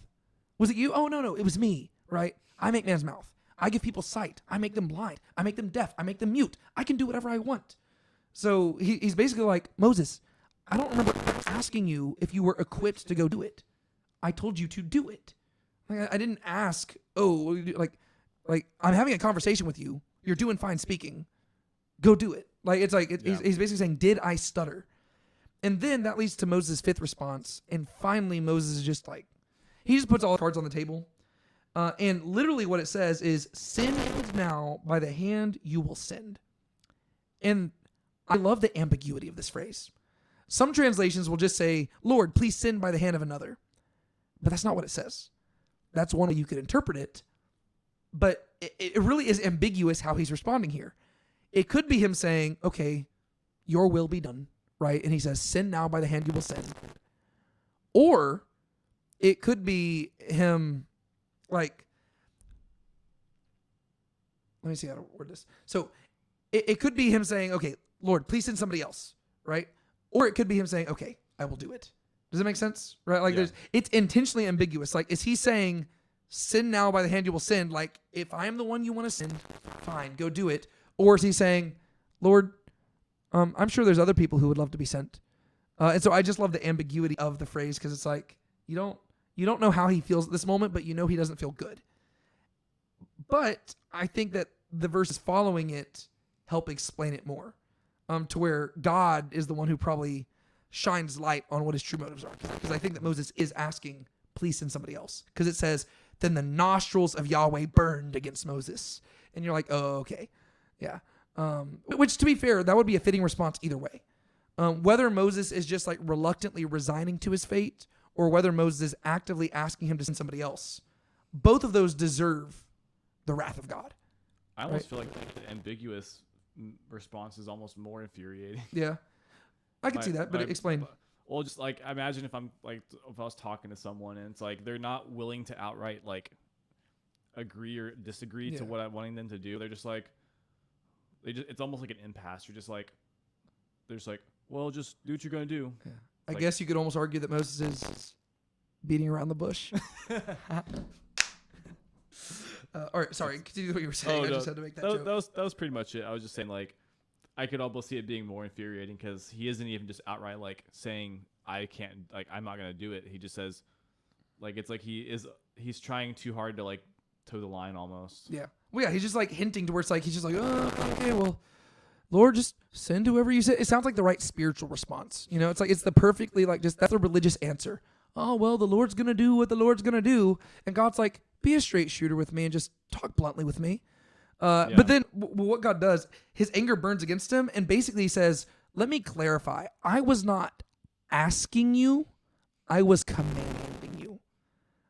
And this just this places Moses at like the forefront of all the lay prophets, all of whom were not eager. Like the only prophet I can think of in the Bible who is actually eager to serve God is Isaiah.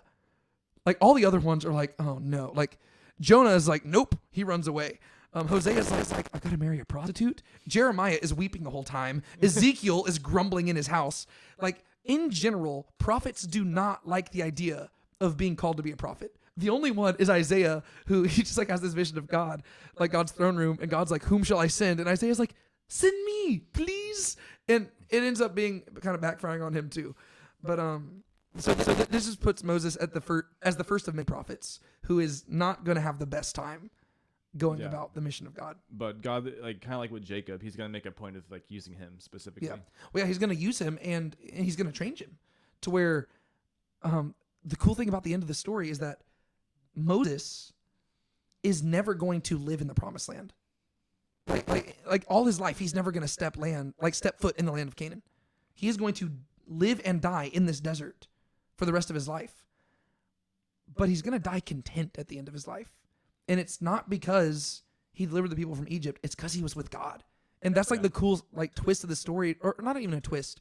There's the character arc that Moses goes on to where right here, he really has like literally the God who created the universe is showing up to him.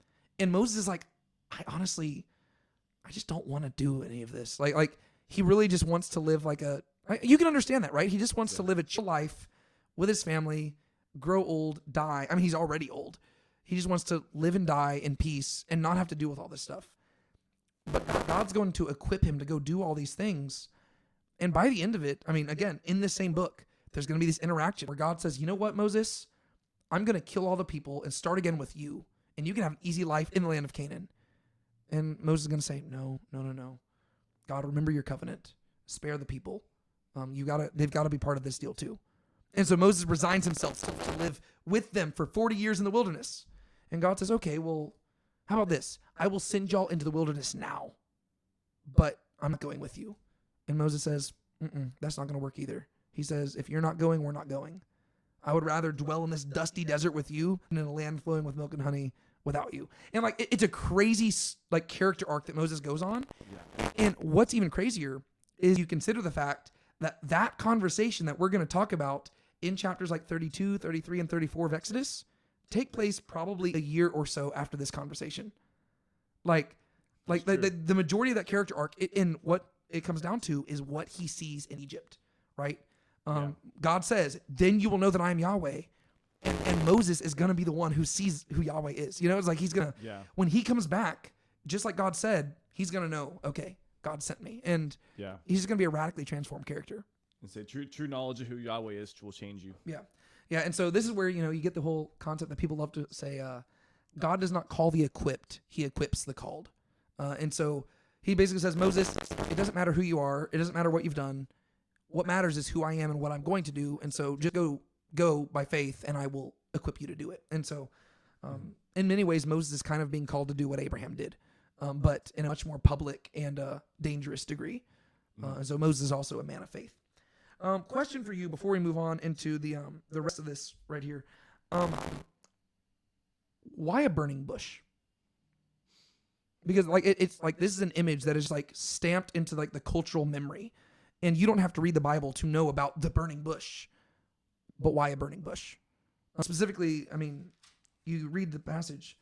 It says, "And the angel of Yahweh appeared to him in a blazing fire from the midst of the bush. And he looked, and behold, the bush was burning with fire, yet the bush was not consumed." What do you think is going on with that? And why does God specifically choose this image? Because in other places, God shows up as a man and talks with people. Why does he show up as burning bush? That's a good question. I'm not entirely sure. Part of me does think back to was it chapter 17 Genesis, whenever God makes the covenant 15. with Abraham? 15. Yeah. When he makes the covenant where he passes through with the like the words are weird, but I think it's like a flaming torch In a furnace. Yeah. There's like this association with a fire to where I could definitely see why the fire is there. The bush specifically, I'm not really entirely sure about, except like with the whole connection, like with the bush to like the earth, and like him maybe associating with creation necessarily, and the idea of like the bush not being consumed. Yeah, I'm not sure. Does it have some kind of connection to like creation? And So the predominant theory that I've seen, or I don't know if it's the predominant theory. Honestly, I don't see a lot of people even asking the question. But the theory that I think lands probably the closest to a correct interpretation, as best I can tell, it actually would suggest that the bush represents Israel as a whole, to where fires of their oppression. well, kind of, to where the fire would be a mix of their oppression, but also just like God's presence, right? To where the bush is Israel, and especially if you consider like where the bush is at, it's in the middle of the wilderness, right? Which there are bushes in the middle of the wilderness, but the whole point is that bushes in the wilderness already have a tough enough time surviving. Bushes on fire in the wilderness, even harder time. Bushes caught up in a blazing fire, they should not exist. They should be destroyed. And then you look at the people of Israel down in Egypt, and they went into Egypt as a tiny little family, and they have grown into a mighty nation. That shouldn't have happened. What should have happened is they should have gone down to Egypt and just mixed in with the rest of the Egyptians and totally been forgotten. Yeah. But instead, they have preserved this identity. And now they are being pressed in on from all sides to where their children are being killed, they're being enslaved, things are going badly, yet they're still prospering even more. And despite the fire that is trying to consume them, they're surviving. And the point would be that the reason why the bush was not consumed is not because it was a special bush. It's specifically because the messenger of Yahweh was in the midst of the bush. You know, and so the idea is that the reason why Israel is surviving in Egypt is because God is with them, right? And that's what God promised, right? He told Jacob, "I will go down with you and I will bring you back up." And so the bush would kind of represent Israel itself. And again, if you're just tracking with like Moses' story foreshadowing the people of Israel's story, they're going to come back to this mountain where Moses is meeting with the bush, and God is going to descend upon the mountain in fire and smoke. Yeah. And Moses is going to enter into the fire, but he's not going to be consumed. The people are going to think he's being consumed, and that's why they're going to bow down before the golden calf, right? Because they're going to be like, "Oh no, God killed Moses." And so they're just going to move on. But then Moses is going to come back down, and he's going to make it clear that God is a consuming fire, but if we're with him, he's not going to consume us, right? And so a big part of the message that Israel needs to learn is the message of the burning bush, where they have to realize, oh, okay, like we are not going to survive just because we are strong. We're going to survive because God is with us. And that's why the golden calf incident in Exodus, it's bookended by instructions for a tabernacle and then the completion of the tabernacle, right? So like if you're just like following through the logic of it, before the instructions for the tabernacle are ever given, the last thing that the Israelites see is Moses entering into the fire. And it's like, let me go just find the verse real quick. It's Exodus 24. It says, Moses entered into the midst of the cloud as he went up to the mountain. Verse 17. And the appearance of the glory of Yahweh was like a consuming fire on the mountaintop in the eyes of the sons of Israel. Then Moses entered into the midst of the cloud as he went up to the mountain. And Moses was on the mountain 40 days and 40 nights. So you have the same imagery, right? Except now, instead of the fire being around a bush, it's on the mountain itself. Moses enters into it, and they think that he's consumed. And so that's why you fast forward to chapter 30, 32, they say, Aaron, build us a calf. Moses comes down. He corrects them. He demonstrates not only is he not consumed, but his face is glowing to where he has been refined by it like gold in fire, to where he has been refined by being with God. And so then you get to the next chapters and they actually build the tabernacle. And the book of Exodus culminates with God coming to dwell in their midst. And so it's like you've got the bush is like the burning bush is God's message to Moses that being in his presence is good. Moses learns that lesson. He enters into the fire at Mount Sinai because he knows that being in God's presence is good. I see. The Israelites learn that, and that leads to the end of Exodus where God comes to dwell with them. And now basically they are a portable burning bush going through the wilderness and not being consumed. Does that make sense? Yeah. And so I would like that'd be like my long-winded explanation for the burning bush, because it thematically it creates like this through line that stretches from the beginning of Exodus to the end, to where it's like Moses learns the lesson first, and then the Israelites learn the lesson, and then God comes to dwell with Israel. And the whole point is that Israel for the future generations needs to hold on to that message, right? If God is with us, then who can be against us, right? And that's going to lead into like even in the monarchy and stuff like that, to where it's like the prophets are constantly saying, no, what you need is God, right? I mean, talking about Isaiah earlier, his whole message is don't trust in foreign powers, trust in God, like Emmanuel, God with us. It's all about how God is a consuming fire, but not for the people that he like who believe it, who trust in him, right? For them, he is like a consuming fire that does not consume, and he actually gives life. And so, I see. And he is like, he speaks from the burning bush, and he's going to speak from the people of Israel, and he's going to speak from Moses. And so, I see. That'd be like just other stuff there. And so, long story short, there's all that. God tells Moses, okay, if you think that you can't talk good, well, let me go get your brother Aaron. Anyways, you know what? I actually already had him on speed dial. He's already on his way over here. And so this leads into verse 18 through the end of chapter 4. And this is where we're going to have a very fun discussion because there's some weird stuff that goes on here. What happens in the back half of chapter 4? Yeah, so basically he goes back to his Jethro and lets him know like what's going on. And so he tells him like to go back. And then that's when they like have the whole story on the way back where it seems like God is trying to put him to death. And then Zipporah, his wife, circumcises his son. And then after that, he meets up with Aaron and he just tells him what God told him. Yeah. And then the very end of the chapter is they actually return to Egypt and they gather the elders of the sons of Israel. And Moses like shows them the signs and everything, and they come to believe, and then they bow down. And so basically what God said would happen actually happens. And they bow down, they worship, and we're good to go. And so just a few things. The main thing I do want to focus on is the bridegroom of blood thing, because that is a weird story with so many just interesting things that I just want to talk about. Yeah. But a few things that are noteworthy. Verse 22, this is where like God's talking to Moses, and he says, this is what you're going to say to Pharaoh whenever you get there. He says this, like, then you shall say to Pharaoh, thus says Yahweh, Israel is my son, my firstborn. And I just want to highlight, that's the first time the phrase thus says Yahweh shows up in the entire Bible. But this is like the phrase belonging to the prophets. Whenever a prophet shows up, usually he will show up and say, thus says Yahweh. And this is the first time it shows up. It's going to show up again, I think, later in the same chapter.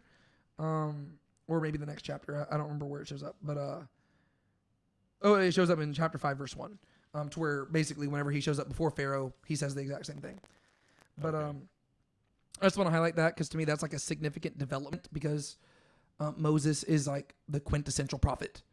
Like to where every single prophet after Moses is going to be compared to him, right? Because Deuteronomy says God will send prophets amongst you like me. And so I just want to highlight that. One other thing, I didn't mention this back in verse 16. This is an interesting note. It says, this is God talking about Moses and Aaron's relationship. It says, moreover, Aaron shall speak for you to the people, and he will become as a mouth for you, and you will become as God to him. And this same language is going to be picked up again in it's in chapter 7, I believe it is. Chapter 7, verse 1, which we're not covering today, but it says, Yahweh said to Moses, "See, I have set you as God to Pharaoh, and your brother Aaron shall be your prophet." But what's interesting is that in the second one, really in this first one either, it doesn't say as God or as a mouth. It more says like to God or to a mouth. And in chapter 7, it just says, "I have given you God to Pharaoh." So a better translation might even be, "I have given you a God to Pharaoh." Like the idea is, like Moses is functioning as literally a God to Pharaoh. And even the word "as" there, it's almost more metaphorical than the Bible is inherently going for. Yeah. But a lot of times the translations will just be like, I don't want to get like weird places here. It's very clear that the Hebrew religion is monotheistic, right? There is one God who is the creator of all things, right? That is very clear. That's who Yahweh is. However, one struggle that translators face is that the Hebrew word Elohim does not directly correspond to our English concept of God. Yeah. Because like the Bible makes it very clear there's only one all-powerful creator of the heavens and the earth. However, in Hebrew, it is very clear that there are many Elohim, right? And an Elohim, it can be translated as God, but it could also be translated as just like spirit being. And so that's just like something that like it makes it very difficult for translators, because whenever we as Westerners hear the word God, we have certain like things that we latch onto the term that are not implied by the word Elohim. And whenever Yahweh is called an Elohim, it is not saying of him the things that we think of when we think of God, right? Like we take all those things from other stuff. Like elsewhere, Scripture teaches that Yahweh is all powerful, all knowing, all present. Like we believe those things about Yahweh, but that's not all tied up in that single word Elohim, right? Elohim is basically just like, like just as like we are humans, Elohim is just like a spiritual being of some sort. And so that's like the difficult thing, because like they're trying to translate this, and like he basically says, "I will make you an Elohim to Aaron and an Elohim to Pharaoh." But because we usually translate Elohim as God, we have to be like, "I will make you as God." But that's not really what he's saying. He's more communicating the fact that like he is going to make Moses like this almost omniscient, all-powerful force. But even then, I don't like a trap. I'm describing it in ways that I just said Elohim doesn't always imply. But I guess a supernatural force is probably a better term, right? Whenever Moses is interacting with Pharaoh or with Aaron, he is going to be more than just a man. He's going to become like an angel of Yahweh. Yeah, like he's almost going to be like a superhero, right? To where whenever you encounter this guy, the things that he says occur. And the actions that he does are not things that normal humans can do, right? These are things that people attach to the divine or the spiritual realm that humans by themselves cannot do, and nobody has done so far, right? And so, this is just laying the groundwork for what prophets are going to do, because other prophets like Elijah and Elisha, they're going to do stuff like this. But so far, we haven't seen stuff like that, right? We haven't seen humans performing miracles. Like in Genesis, I mean, the closest we've seen is in Genesis with Jacob and like the sticks and the sheep. But even then, when we talked about that, it's kind of a weird passage. We don't fully know what's going on with that. And it really seems like God just gave him instructions and God worked through it. But this is the first time we've really seen somebody just being equipped by God to perform miracles. And so he says, "I will make you an Elohim to Aaron and an Elohim to Pharaoh." Do you have any thoughts on that? I just know that passage, like those phrases, are controversial a lot of the times, because some skeptics will be like, "Oh, see, this is proof that the Bible is not monotheistic." And I'm like, well, he's not saying that he's he's not deifying Moses. But you have any thoughts? Yeah, I guess my initial thoughts had been that he was more so saying like his role is like as God currently is to Moses. Like I guess the way I had initially read it was God was kind of more working with. He was kind of more working with Moses. Like kind of in the same way how later on we read when the people ask for a king, God works with it. Yes. And so what ends up happening is instead of it being God and man, it's like God, king, or like God, high priest, king, prophet. Yeah. Like there's like all these things to where it seemed like in this case he's adding another like step in between to where like where it should have been God, Moses, the people. Yeah. Now it's God, Moses, Aaron, the people. Yeah. No, I think that is exactly what's going on there. To where like the role is such that God will talk to Moses, but then Moses will relay that to Aaron as if he is in God's place, and then Aaron will be in like Moses' place, basically. Yeah, I think that is what's going on because it also, again, it ties back to what I was saying earlier, where Genesis chapter 1, God says, I have made man as my image, right? And so the image of God, like we usually associate that with idolatry, but it's like we are supposed to be his living images to where when people see us, we're supposed to be pointing back to him. Well, man has rebelled against God, right? So we are his images, but we're not doing a good job of it. And so the people of Israel are supposed to be God's image, but thus far they haven't received the Torah. And so they haven't received instructions yet. And so Moses is going to be the one who leads them to God. And so he is their image. But Moses says, I don't want to do it. And God says, okay, I guess Aaron will do it. But you're going to do it to Aaron, right? So it's like God's basically saying, you're not getting out of this. I'm not going to give the job to somebody else. You're going to do it whether you like it or not. But yeah, I think there are these like, so God is God, and then Moses is the image of God to Aaron, and Aaron is the image of God to the people, and then the people are the image of God to the nations. Like that's almost like what's supposed to be going on here. And that makes sense because Moses is going to be the prophet, and Aaron is going to be the priest, right? Yeah. And later on in Israel's history, it's going to follow the same trajectory to where you've got the separation, like there's going to be the priesthood, but there's going to be kings, and then the prophets are the ones who get on to the priests and the kings. And so the prophet is God to the priests. And it makes sense why ultimately Jesus will fulfill all those roles. This because really it wasn't meant to be all these different roles. Yeah. It was meant to be the one role. Yeah. Well, it's God cleaning up our mess, right? Yeah. Like Jesus just shows up and says, okay, like how do we consolidate this?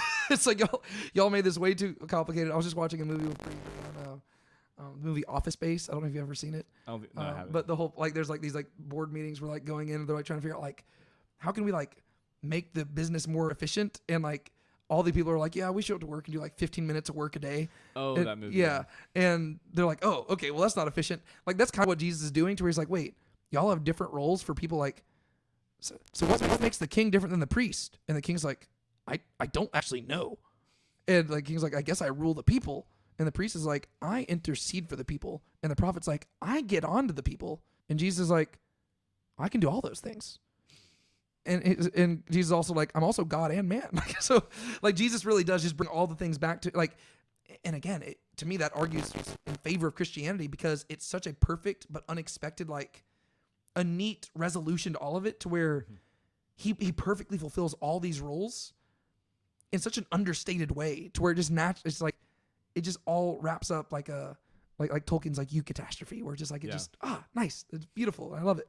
Anyways, let's get to the thing I want to talk about.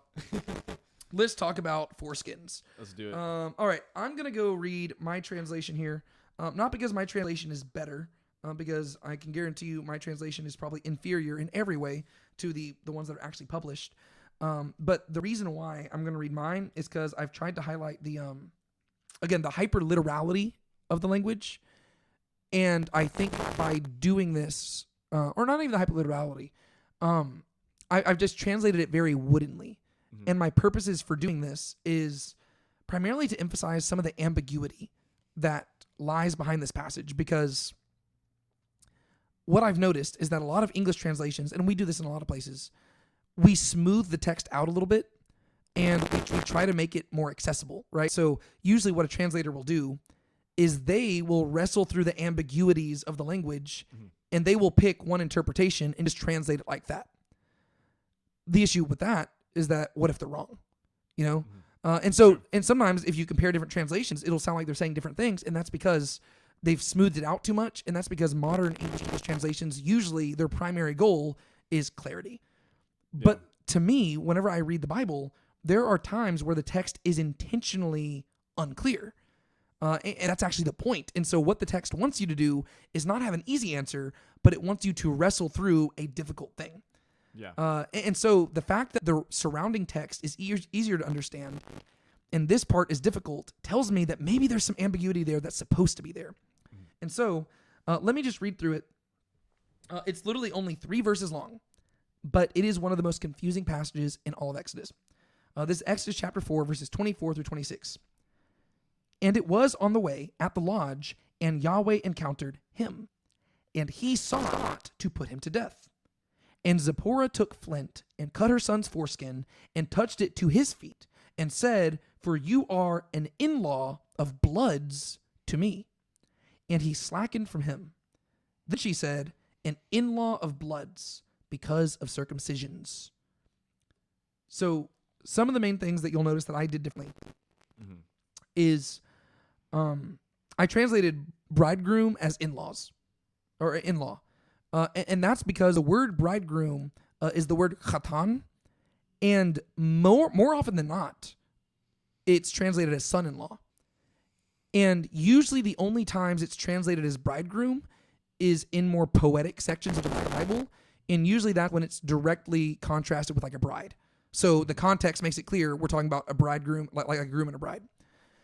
But the word itself literally just means somebody who's related to somebody by marriage. And so it doesn't necessarily refer to the groom. It could refer to a number of things, but usually it implies either a groom or a son-in-law, right? And so like this is the same word that was used in the Sodom and Gomorrah story whenever whenever Lot was sent to go talk to his sons-in-law. It's the word chatan, right? And so usually translators translate it as bridegroom, whereas I think that maybe that's a little bit too much of a straightforward interpretation. Or it might be correct. I'm just saying that it is an interpretation. And then also, the word blood in Hebrew is in plural both times. It's an in-law of bloods to me. It's not just an in-law of blood, in-law of bloods, which is awkward. And then circumcision at the very end of chapter 26 is also plural, right? And an in-law of bloods because of circumcision.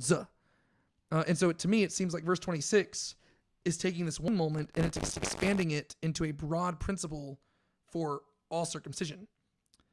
And then there were some other things that I changed that are just like very small, but it's focusing on like pronouns and stuff.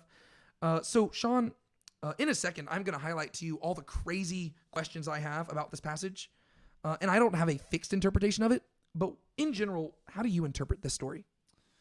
I mean, I think long story short, the way most people have interpreted it, I believe, is that they usually say that God seeks to kill Moses because he didn't circumcise his firstborn son.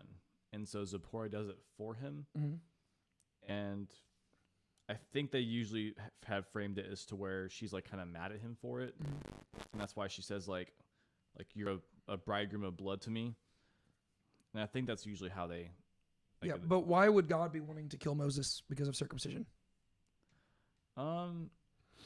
Well, one thing that's possible, if you look at the verse right before it, he says, or I guess really the first 2 verses before that, he says to tell Pharaoh, "Israel is my son, my firstborn.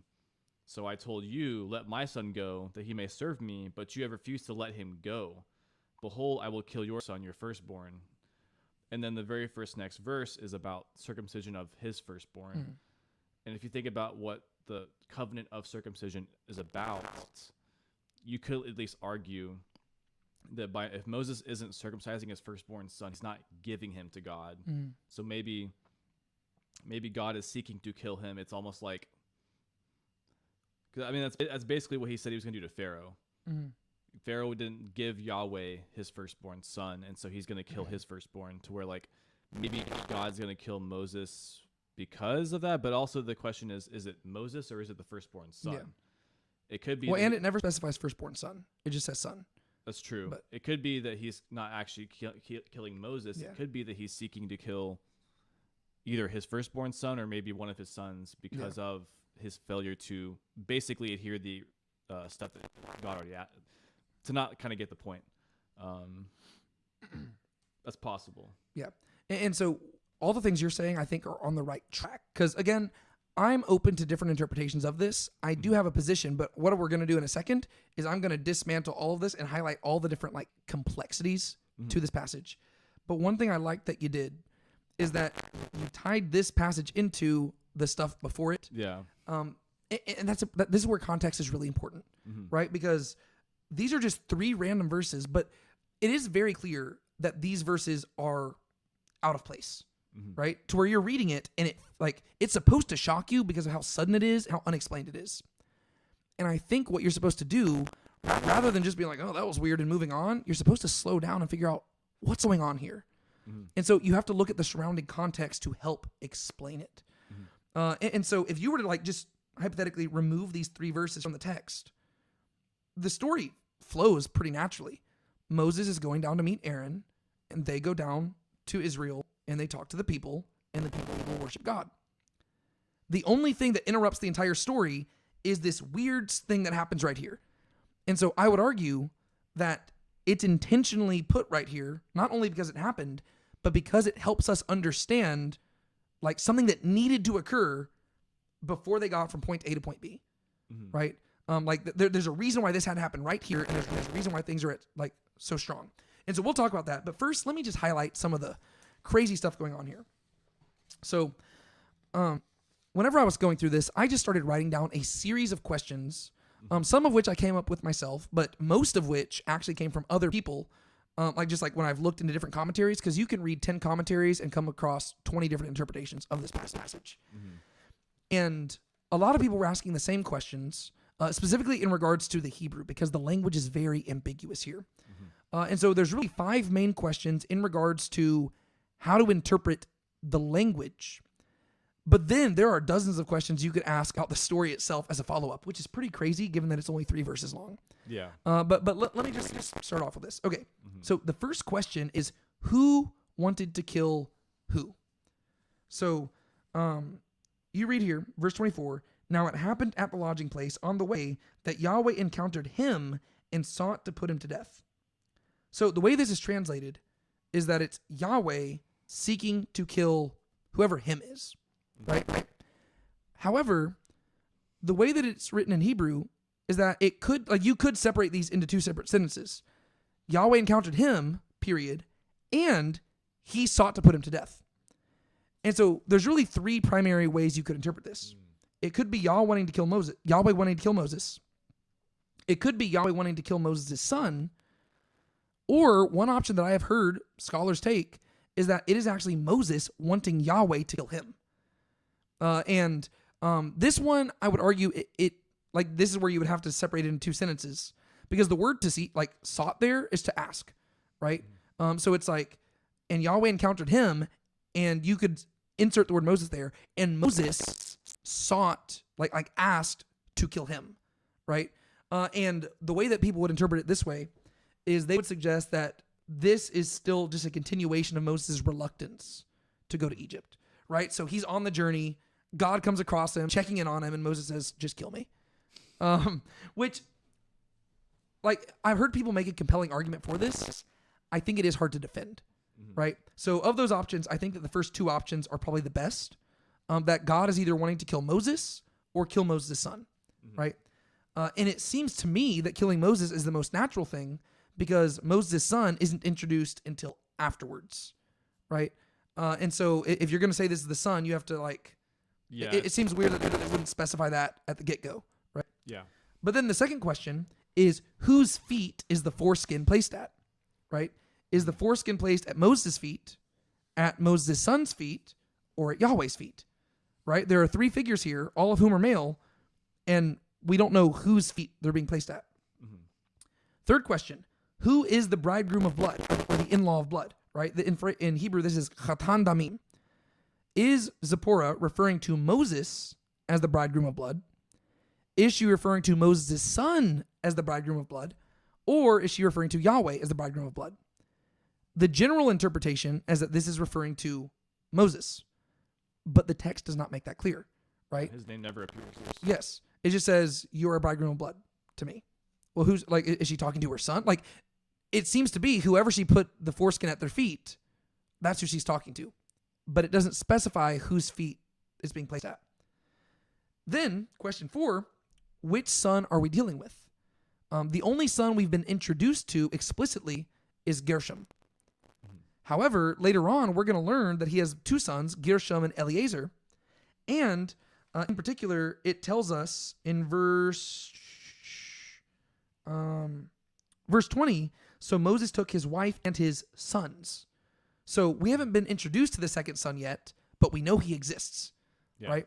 And it's possible that Moses had other unnamed sons who are not mentioned in Scripture. For instance, later on in the book of Numbers, we're gonna see Miriam and Aaron raising a complaint against Moses because he has a Cushite wife, and the text never explains who that Cushite wife is. We don't know. Some people think that it's another way of referring to Zipporah, but Cush and Midian are very different places. Some people are going to suggest that maybe Moses took another wife later on. There are other people who suggest that maybe Moses had a previous wife from before he left Egypt. And if you actually take in Josephus' account that I mentioned earlier, that lines up well. Because if you read Josephus' account of Moses' earlier life, it says that he led a military campaign against Ethiopia, which is Cush, right? He led a military campaign against Ethiopia, and the way that that whole campaign ended was by the Ethiopians giving him a woman in marriage, which could explain the Cushite wife later on. And the question becomes, did Moses have a child with them that we just never even heard about in the story? And so, again, there's more and more complexities. Like, the more you think about it, the more you're like, what's being described here? And then, fifthly, when it says that Zipporah put this at the feet, is it talking about literal feet, or is this a euphemism for something else? Yeah. Because there are times in the Hebrew Bible where it says, oh yeah, so-and-so did something at their foot, and it's not talking about feet. It's talking about like their genitals. And arguably, it makes more sense for this to be referring to genitals because we're dealing with foreskin. And so, like, if she cuts off the foreskin and places it at the feet, it's more of a dismissive, like, you know, just like throwing it at the feet. Whereas if it's taking foreskin and touching it to something else, that might make sense. And so those are like the main interpretive issues, right? To where legitimately, like, if you read the text in Hebrew, there's a lot of ambiguity there, which gives rise to numerous interpretations. Yeah. And then you can ask all these other questions that I'm going to go through pretty rapid fire here. Regarding the context of the conflict itself, what set this all in motion, right? I mean, it just jumps us straight into the story. We have no idea what caused all this. It just says, like, God sent Moses, and then all of a sudden he wants to kill him. And you're like, whoa, what caused all this, right? What set this all in motion? Secondly, why does this happen at this time, right? Why did this not happen during the 40 years that Moses was in the wilderness? Why did this not happen during the Exodus?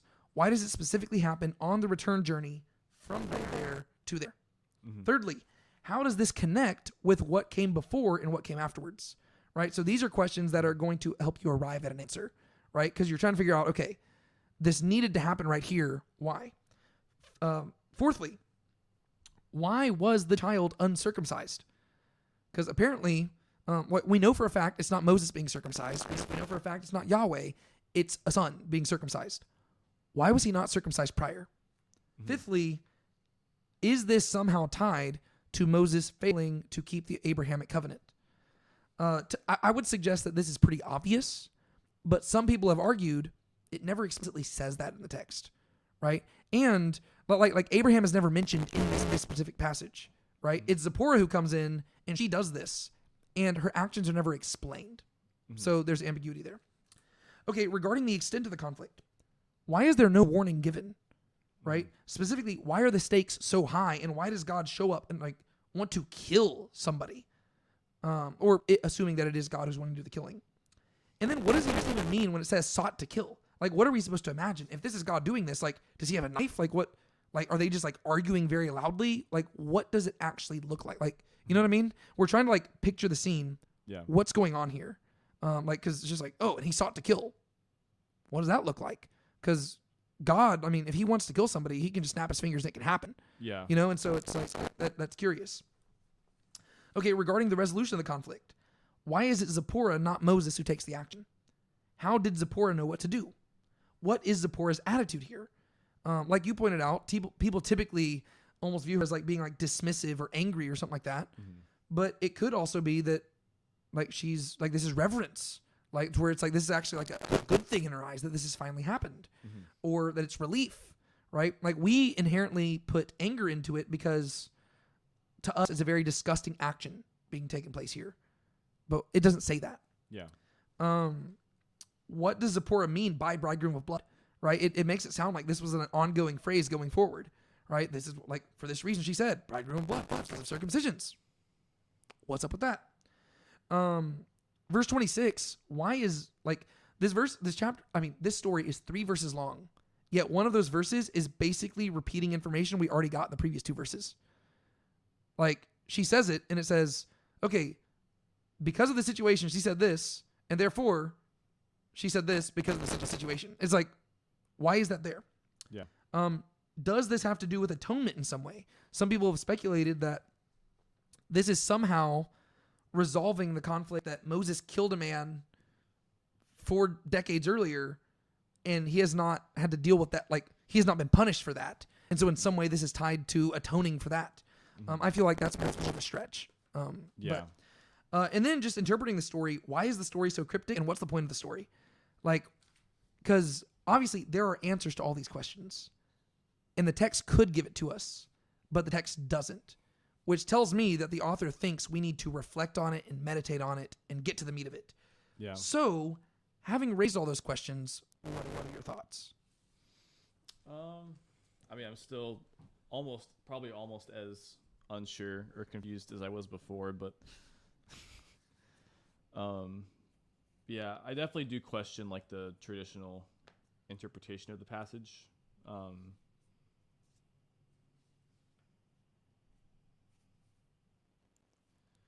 like wondering, you said that Midianites would be pretty different culturally from Israelites. So is it, As far as we're aware. is it possible that they would not have like typically circumcised? That's a good question. We don't know. I guess because they're from Keturah, I guess we don't know Yeah, how much so they might pass down. I went back earlier before we started filming, and I looked, and in Genesis 25, it makes no mention of circumcision. Like, that's whenever it says that he married Keturah and they had the kids. We know that Ishmael was circumcised. Yeah. And we know that Isaac was circumcised. We do not know about the sons of Keturah.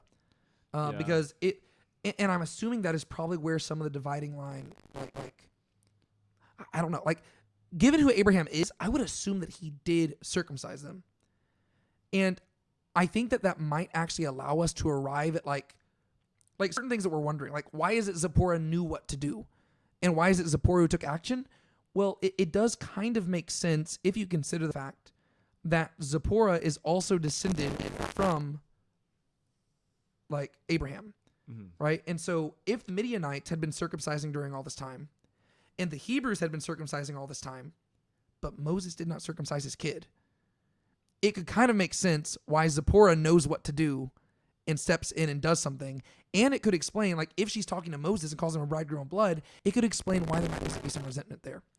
Because it could almost argue that he was supposed to be doing this all along, but he had actively resisted it. And then all of a sudden it comes to a head right here, and God says, you need to do this. And Zipporah's like, told you. And like, you know what I mean? Yeah. That could explain things. Or if the Midianites had not been circumcising, that could provide further reason for why Moses didn't do it. You know what I mean? But sorry, continue what you were saying there. Oh no, you're good. I was just trying to read more into the tone of Zipporah, and I was like trying to think if it was like, it could almost be something more of like a, how do I put this? Like, not necessarily a positive thing, but almost like a moment of like I don't even know if astonishment is the right word. But it's just kind of like if there's like a difference in culture here, like it could be like her basically being like kind of like a wow, like you are indeed bridegroom of blood to me, like referring to like just like all the blood, and saying like you are a bridegroom of blood's reference to the circumcision. And it could almost be like you are like a husband of circumcision because like of the fact that they're having to like circumcise their kids if it's not something they're used to. I'm not really explaining it in a way that makes a lot of sense, I know, but So just a thought on You're saying having- that she wasn't used to this, and so she's been like, you are indeed a breadcrumb of blood. It doesn't have to be like a negative thing, but like it could be something where she just is kind of like, I had to cause pain to my child because of you. it could be that too. I was just thinking more of like I don't know. I don't really know the word for it, but that could be it as well. So, I don't, like I said, I'm not going to have a firm answer here, but the best way that I've been able to come to an interpretation of this is, again, through context. And we have to go back to something that I had already said earlier several times, is that Moses is functioning in the first 4 chapters of Exodus as a miniature Israel. Mm-hmm. So you've got this child who is being you've got a king of Egypt who is chasing after the child and wanting to kill him, right? He is preserved through water. He flees into the desert. He meets God at a mountain. When we go to chapters 5 through the rest of the book of Exodus, Israel's going to go through the same thing, right? Pharaoh is going to want to kill the people of Israel. God is going to save them through water. They are going to go into the wilderness. They're going to meet God at the same mountain. God just made it clear to Moses that is the trajectory of the story. He says, you're going to bring them back to the same mountain. And so you've got Moses functioning as mini Israel. And Moses' story now is bookended by these righteous women Gentiles who are saving his life, right? You've got the midwives who are unwilling to kill babies. And what's even interesting here is that the name for the midwife in Exodus chapter 1, there's 2 of them. There's Shiphrah and Puah. And Shiphrah and Zipporah in Hebrew are very close. Whenever you translate it to the Septuagint in Greek, they're identical. And so whenever you're actually, it's actually really confusing because as I've been reading through this, I've also been reading alongside the Septuagint, and it literally says that Shiphrah is the one who did this. And I'm like, what? Like, I was so confused because I'm like, where did Shiphrah come from? But in Greek, the names Shiphrah and Zipporah are the exact same. And so you have these 2 righteous Gentiles who come in to save the life of Hebrew boys. And that's the book and story. But if you read the fact that Moses is a miniature Israel into this, it makes sense why this would take place right here. Because like you were highlighting, the previous verses say, then you shall say to Pharaoh, thus says Yahweh, Israel is my son, my firstborn. So I said to you, let my son go that he may serve me. But you have refused to let him go. Behold, I will kill your son, your firstborn. Right? And I even highlighted, verse 22 is the first time the phrase, thus says Yahweh, shows up in Scripture. And when God says, thus says Yahweh, you know he's not playing around. He means business. Yeah. And so he is sending Moses with a message to Pharaoh saying, let my firstborn go or I will kill your firstborn. And Moses, at this point in the story, is functioning as a miniature Israel. Israel's firstborns, when we get to the Passover story, are going to be spared. Egypt's firstborns are going to die. Earlier in the passage, there was a question we were having to wrestle through with Moses. He's a man of 2 cultures. He's Egypt and he's Hebrew, right? Which one is he going to choose, right? Is he an Egyptian or is he a Hebrew? And that's the question at the story. And at this point in the story, he's not functioning like a Hebrew. He has not circumcised his kid. And so God has sent him on this mission, and he is mini Israel being sent down to Egypt to deliver Israel out of Egypt's hands. And God shows up and says, hey, Moses, how are you going to deliver your people if you're not identifying with them? Right? The sign of the covenant is circumcision. You have not circumcised your kid. And right now, when I send my angel of death throughout the land, your son's dying with them because your son is identifying as an Egyptian. It is interesting, though, because Egyptians did circumcise kids on occasion, but not all Egyptians were circumcised. And so that seems to me to be like the best explanation of this is that Moses has totally abandoned his Hebrew identity to where he is circumcised because his parents circumcised him, but he has not circumcised his kids, right? And he even, he named his kid, Gershom, I've been dwelling in a foreign land, right? To where, I've been a sojourner there. And so it seems like he's saying, I am not a Hebrew anymore. And he has almost, renounced his Hebrew identity. But now he's being sent back as the deliverer of the Hebrews, and God says, you can't do that. If mini Israel is not being obedient, how is big Israel going to be obedient? And so Moses is going to go back and he's going to tell everybody, you need to all get circumcised and you need to all identify with the covenant and we are going to go out together. And so that's the best sense I can make of it, is that he is sending Moses down with a firm message to Pharaoh. I will kill your children if you do not let my children go. But Moses himself is not identifying as one of God's children, or he is not identifying his children as some of God's children. Mm-hmm. And so God says, okay, then I will kill you.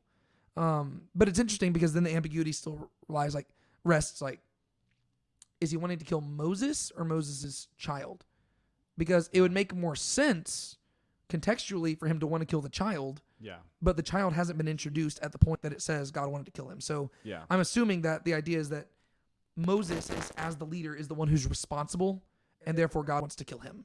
Mm-hmm. But that's the closest I can arrive at a good explanation. And it does line up with the traditional interpretation of it, but it relies less on, let me just guess, and more on, let's look at the surrounding context to make sense of it. Yeah, that makes sense. And it makes sense why he would have to do this before, like, what happens immediately afterwards is Moses goes before the elders of Israel.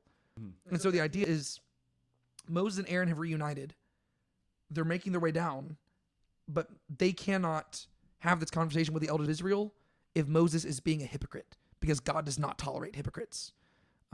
That's like Jesus being a Pharisee, but criticizing the Pharisees. Like that doesn't work, right? Like he needs to be part of the solution. And so that's my best guess at what's going on there.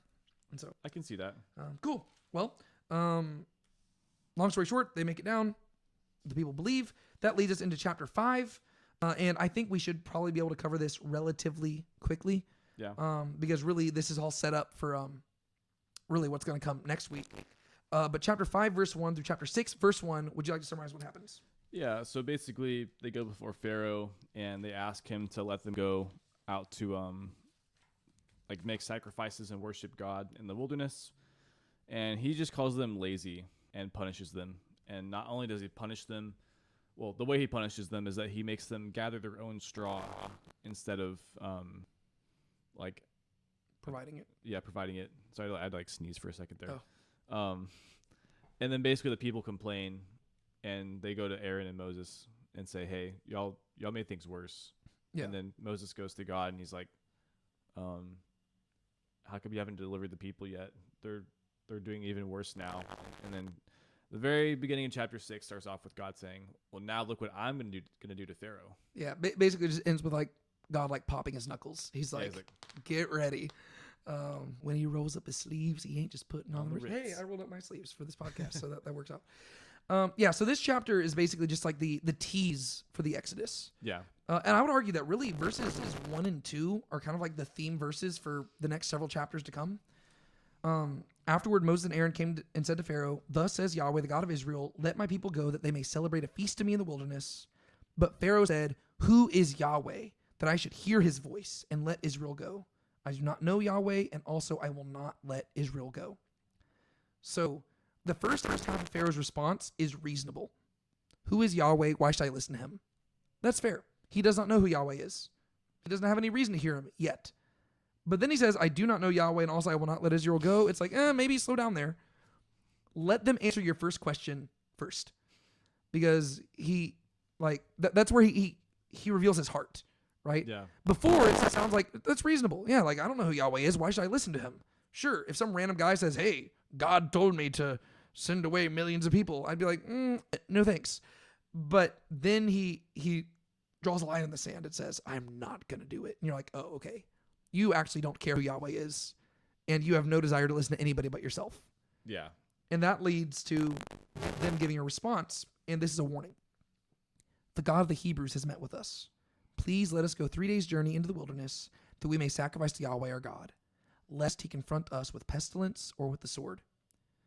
And so they frame it like God will harm them, but the word us there is very ambiguous and broad. Because us could be the Hebrew people, or it could be all of us where we're standing. Yeah. And the idea is that they're just saying God has a lot of power. Don't push him. But Pharaoh decides to push him, and then that leads to the whole, him saying, okay, well, we're taking away your straw because y'all are just a bunch of lazy people who don't want to do work. And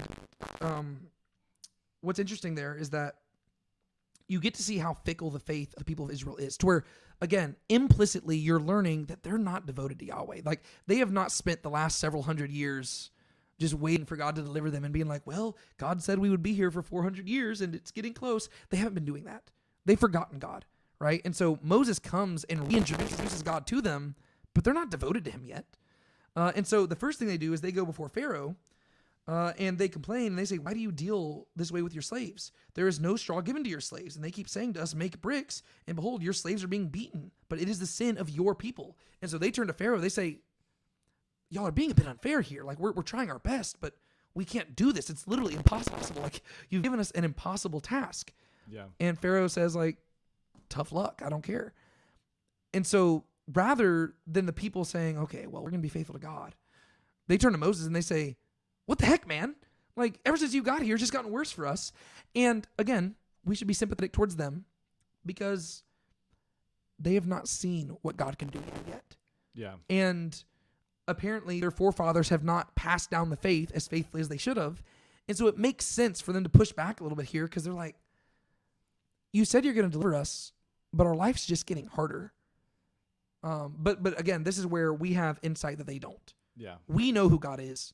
And we know that Moses is going to be the real deal. They don't know that. From their perspective, there's some prince of Egypt who was gone for 40 years and who decided to come back and deliver them. But last time he delivered them didn't go so hot. Yeah. And so they've got reason for doubt here. Do you have any thoughts on like just that entire narrative there? No, I mean, I think we talked a little earlier about how like this could kind of like continue on with the whole like Babel parallels where it's like except in this case, it's like they're being forced to help almost like in this case, Pharaoh is kind of like the leader of Babel, and like these people are being forced to like help them out, Help make a name for him. help make a name for him. Yeah. Yeah, and they don't even realize that there's this God who's wanting to make their name great, and they're like actively resisting it. But yeah, so it says, when they left Pharaoh's presence, they confronted Moses and Aaron standing there to meet them. Like even like the repetition there, they confronted standing there to meet them. Like you can tell this is like a intense confrontation. And they said to them, may Yahweh look upon you and judge, for you have made us a foul smell in Pharaoh's sight and in the sight of his servants to put a sword in their hand to kill us. So they even invoke God. And they're saying, you're not doing your job well, Moses and Aaron. Ever since you got here, things have just gotten worse for us. May God judge between you and us. And then, again, this is where you get to see Moses' relationship with God. Mm-hmm. Moses, like, say what you want about him. And he can say he's not a good speaker, but he is a very bold speaker at the very least. Yeah, for sure. Like, imagine going before the creator of the universe and saying these words to him. O Lord, why have you brought harm to this people? I'm pretty sure the phrase there is literally evil. Let me check real quick. Yeah, let me just read mine. Okay. And Moses returned to Yahweh and said, Lord, why have you done evil to this people? Why is this that you sent me? And since I went into Pharaoh to speak in your name, he has done evil to this people, and to deliver, you have not delivered your people.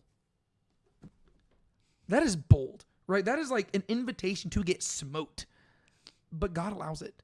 And this is where later on you're going to see where like God says there's nobody I've spoken to such as I spoke to my servant Moses, who I spoke to as a friend face to face. Where God allows this, and Moses will be very like just upfront with God, and he says, I mean, if you just look at like the structure of Moses' speech to God there, he puts God on the same level as Pharaoh. He says, why have you done evil to the people? Ever since you sent us, Pharaoh has done evil to the people. So he is equating Pharaoh's actions with God's actions. Yeah. That is bold because so far in the story, Pharaoh has been trying to put himself in God's shoes, and God has time and time again made it clear Pharaoh and I are not the same. Mm-hmm. But Moses says, you look the same to me. That's a bold strategy. Bold strategy, Cotton. Let's see if it works out for him in the end. But God's just going to go along with it. And Yahweh says to Moses, now you shall see what I will do to Pharaoh. For by a strong hand he will let them go, and by a strong hand he will drive them out of this land. So it seems like God, I mean, I don't know how you interpret this. It seems like God empathizes with Moses' frustration and the people's doubt. And there are times where it's like, this is going to tie in later on. in Exodus 34 when God says, I'm slow to anger, right? I think that God deserves to be angry in this moment, but I think that he understands the people's doubt, right? These people have not been raised being taught about the God of their fathers as they probably should have been. Yeah. Moses, I mean, he's being asked to do the impossible, right? He is being asked to ask the most powerful man in the world to just like let thousands of slaves go. Like that's not going to be an easy mission. And so whenever Moses shows up and kind of says this stuff, I think God's like, that's fair. And he says, sit back and watch. And it's like, it's kind of like in the Gospel of John, whenever like you have that, like in the opening chapters, like come and see, where like Jesus is like, you don't believe who I am? Just come and see. Like, just let my actions speak for me. And it seems like that's what God is doing right here in like that closing verse. He's just like, okay, Moses, I get it. You doubt. The people doubt. Y'all won't for long. Like, just sit back and see what I'm about to do to these people. Because in the end, you're going to know who I am. He's confident, yeah. Yeah, and like, that's just so cool. Like, God, like, this is where my students with the youth, they would say that he's aura farming. Because he's just like, it's just like, you can't help but be like, dang, this guy's cool. Like, everybody's doubting him, and they're like, we stand no chance. Our lives are miserable. We're not going to get out of here. And God's like, it's like he's like got a cigarette, and he just like pulls it out. He's like, oh, were you talking? Sorry. It's like he's just so cool in this moment. He's like, yeah, all right. Just popping his knuckles. He's rolled up his sleeves. He's like, don't worry. I haven't even got started yet. That was the opening argument. Now it's going to get to the nitty gritty. But yeah, so like I said, we can go through that chapter really quick because it really is just setting up the driving conflict into next week's stuff. Yeah. Is there any like last few things you want to highlight before we wrap up this episode? I mean, it's a small thing, but you mentioned it before we like started recording, but just the whole thing with like the foremen and taskmasters. Yeah. It's not really anything major at all, but just the fact that it seems like there's Egyptian taskmasters and there's Hebrew foremen, and it seems like there's a weird dynamic between them, to where it seems like the taskmasters are the one, like it seems like the foremen are the ones getting most of the brunt, whereas like the taskmasters, they're not really like getting punished. Yeah. It seems like they're the main ones who are like pressing the foremen, who are then pressing the people. Yeah, it's like the delegation is like there's Pharaoh on top, the taskmasters, the foremen, then the people, and like Pharaoh gives the instructions to both the taskmasters and the foremen to go and give like to have the people, you know, like meet the quota of bricks and stuff without the straw. But when the people fail to meet the quota, it's the taskmasters punishing the foremen. So it's like both of them are tasked with communicating the job to the people, but it's the foremen who are the ones who, they're the ones who get punished whenever the people don't meet the quota. Yeah, actually, it says that he only commanded the taskmasters. Is it? He commanded the taskmasters over the people and their foremen, and then the people and then the taskmasters and the foremen both go out. So I guess he commands the taskmasters, and they go to the foremen, and then they both together go out. Okay, that makes sense. And then the taskmasters were pressing them. So the foremen they're not really pressing anybody. They're the ones being beaten and being like questioned. Yeah, I guess they're just the ones in charge of the different duties. And I guess that makes sense because it's like you're not going to beat every single person, but yeah. And so that's why the foremen are like so upset. They're like, dude, this is impossible. We're trying our best, but yeah. So there's that. Yeah, I don't really know if there's anything else. I mean, there's plenty of stuff we could highlight, but we've already gone long enough, and we should probably wrap up. But any other thoughts you got? No, I mean, the phrase like they've made us foul smell in Pharaoh's sight. Oh yes, that calls back to something. What does it call back to? Oh jeez, what does it call back to? The idea of somebody being made a stench in the eyes of the community. Oh yeah, with Jacob and his sons. Yeah. Yes. Yeah, I just wanted to I totally meant to highlight that. Do you want to respond? Explain the connection there? Yeah, that's the whole like the aftermath of the whole Shechem incident, to where I don't need to get into the whole thing, but by the end of it, Jacob's sons Simeon and Levi grabbed swords and they killed off like all the guys in the town. Yeah. And Jacob talks to them and he he rebukes them, saying like that they have made him a stench in like the eyes of the community and stuff. To where the same thing here. They say that they made them a foul smell in Pharaoh's sight, as well as to put a sword in their hand to kill us. So it's like they have given them like reason to attack us. Yeah, and the interesting thing is the contrast is that Simeon and Levi were actually in the wrong, and Jacob, for once, actually seemed to be correct. In like the idea is because of what they did, they gave them a bad reputation amongst the people of Canaan, to where nobody wanted to deal with them.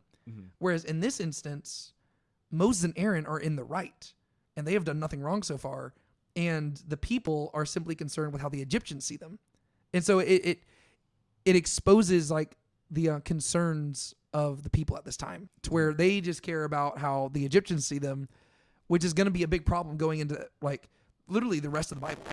Is that the Israelites are always going to be so concerned with how the surrounding cultures view them and not with Yahweh.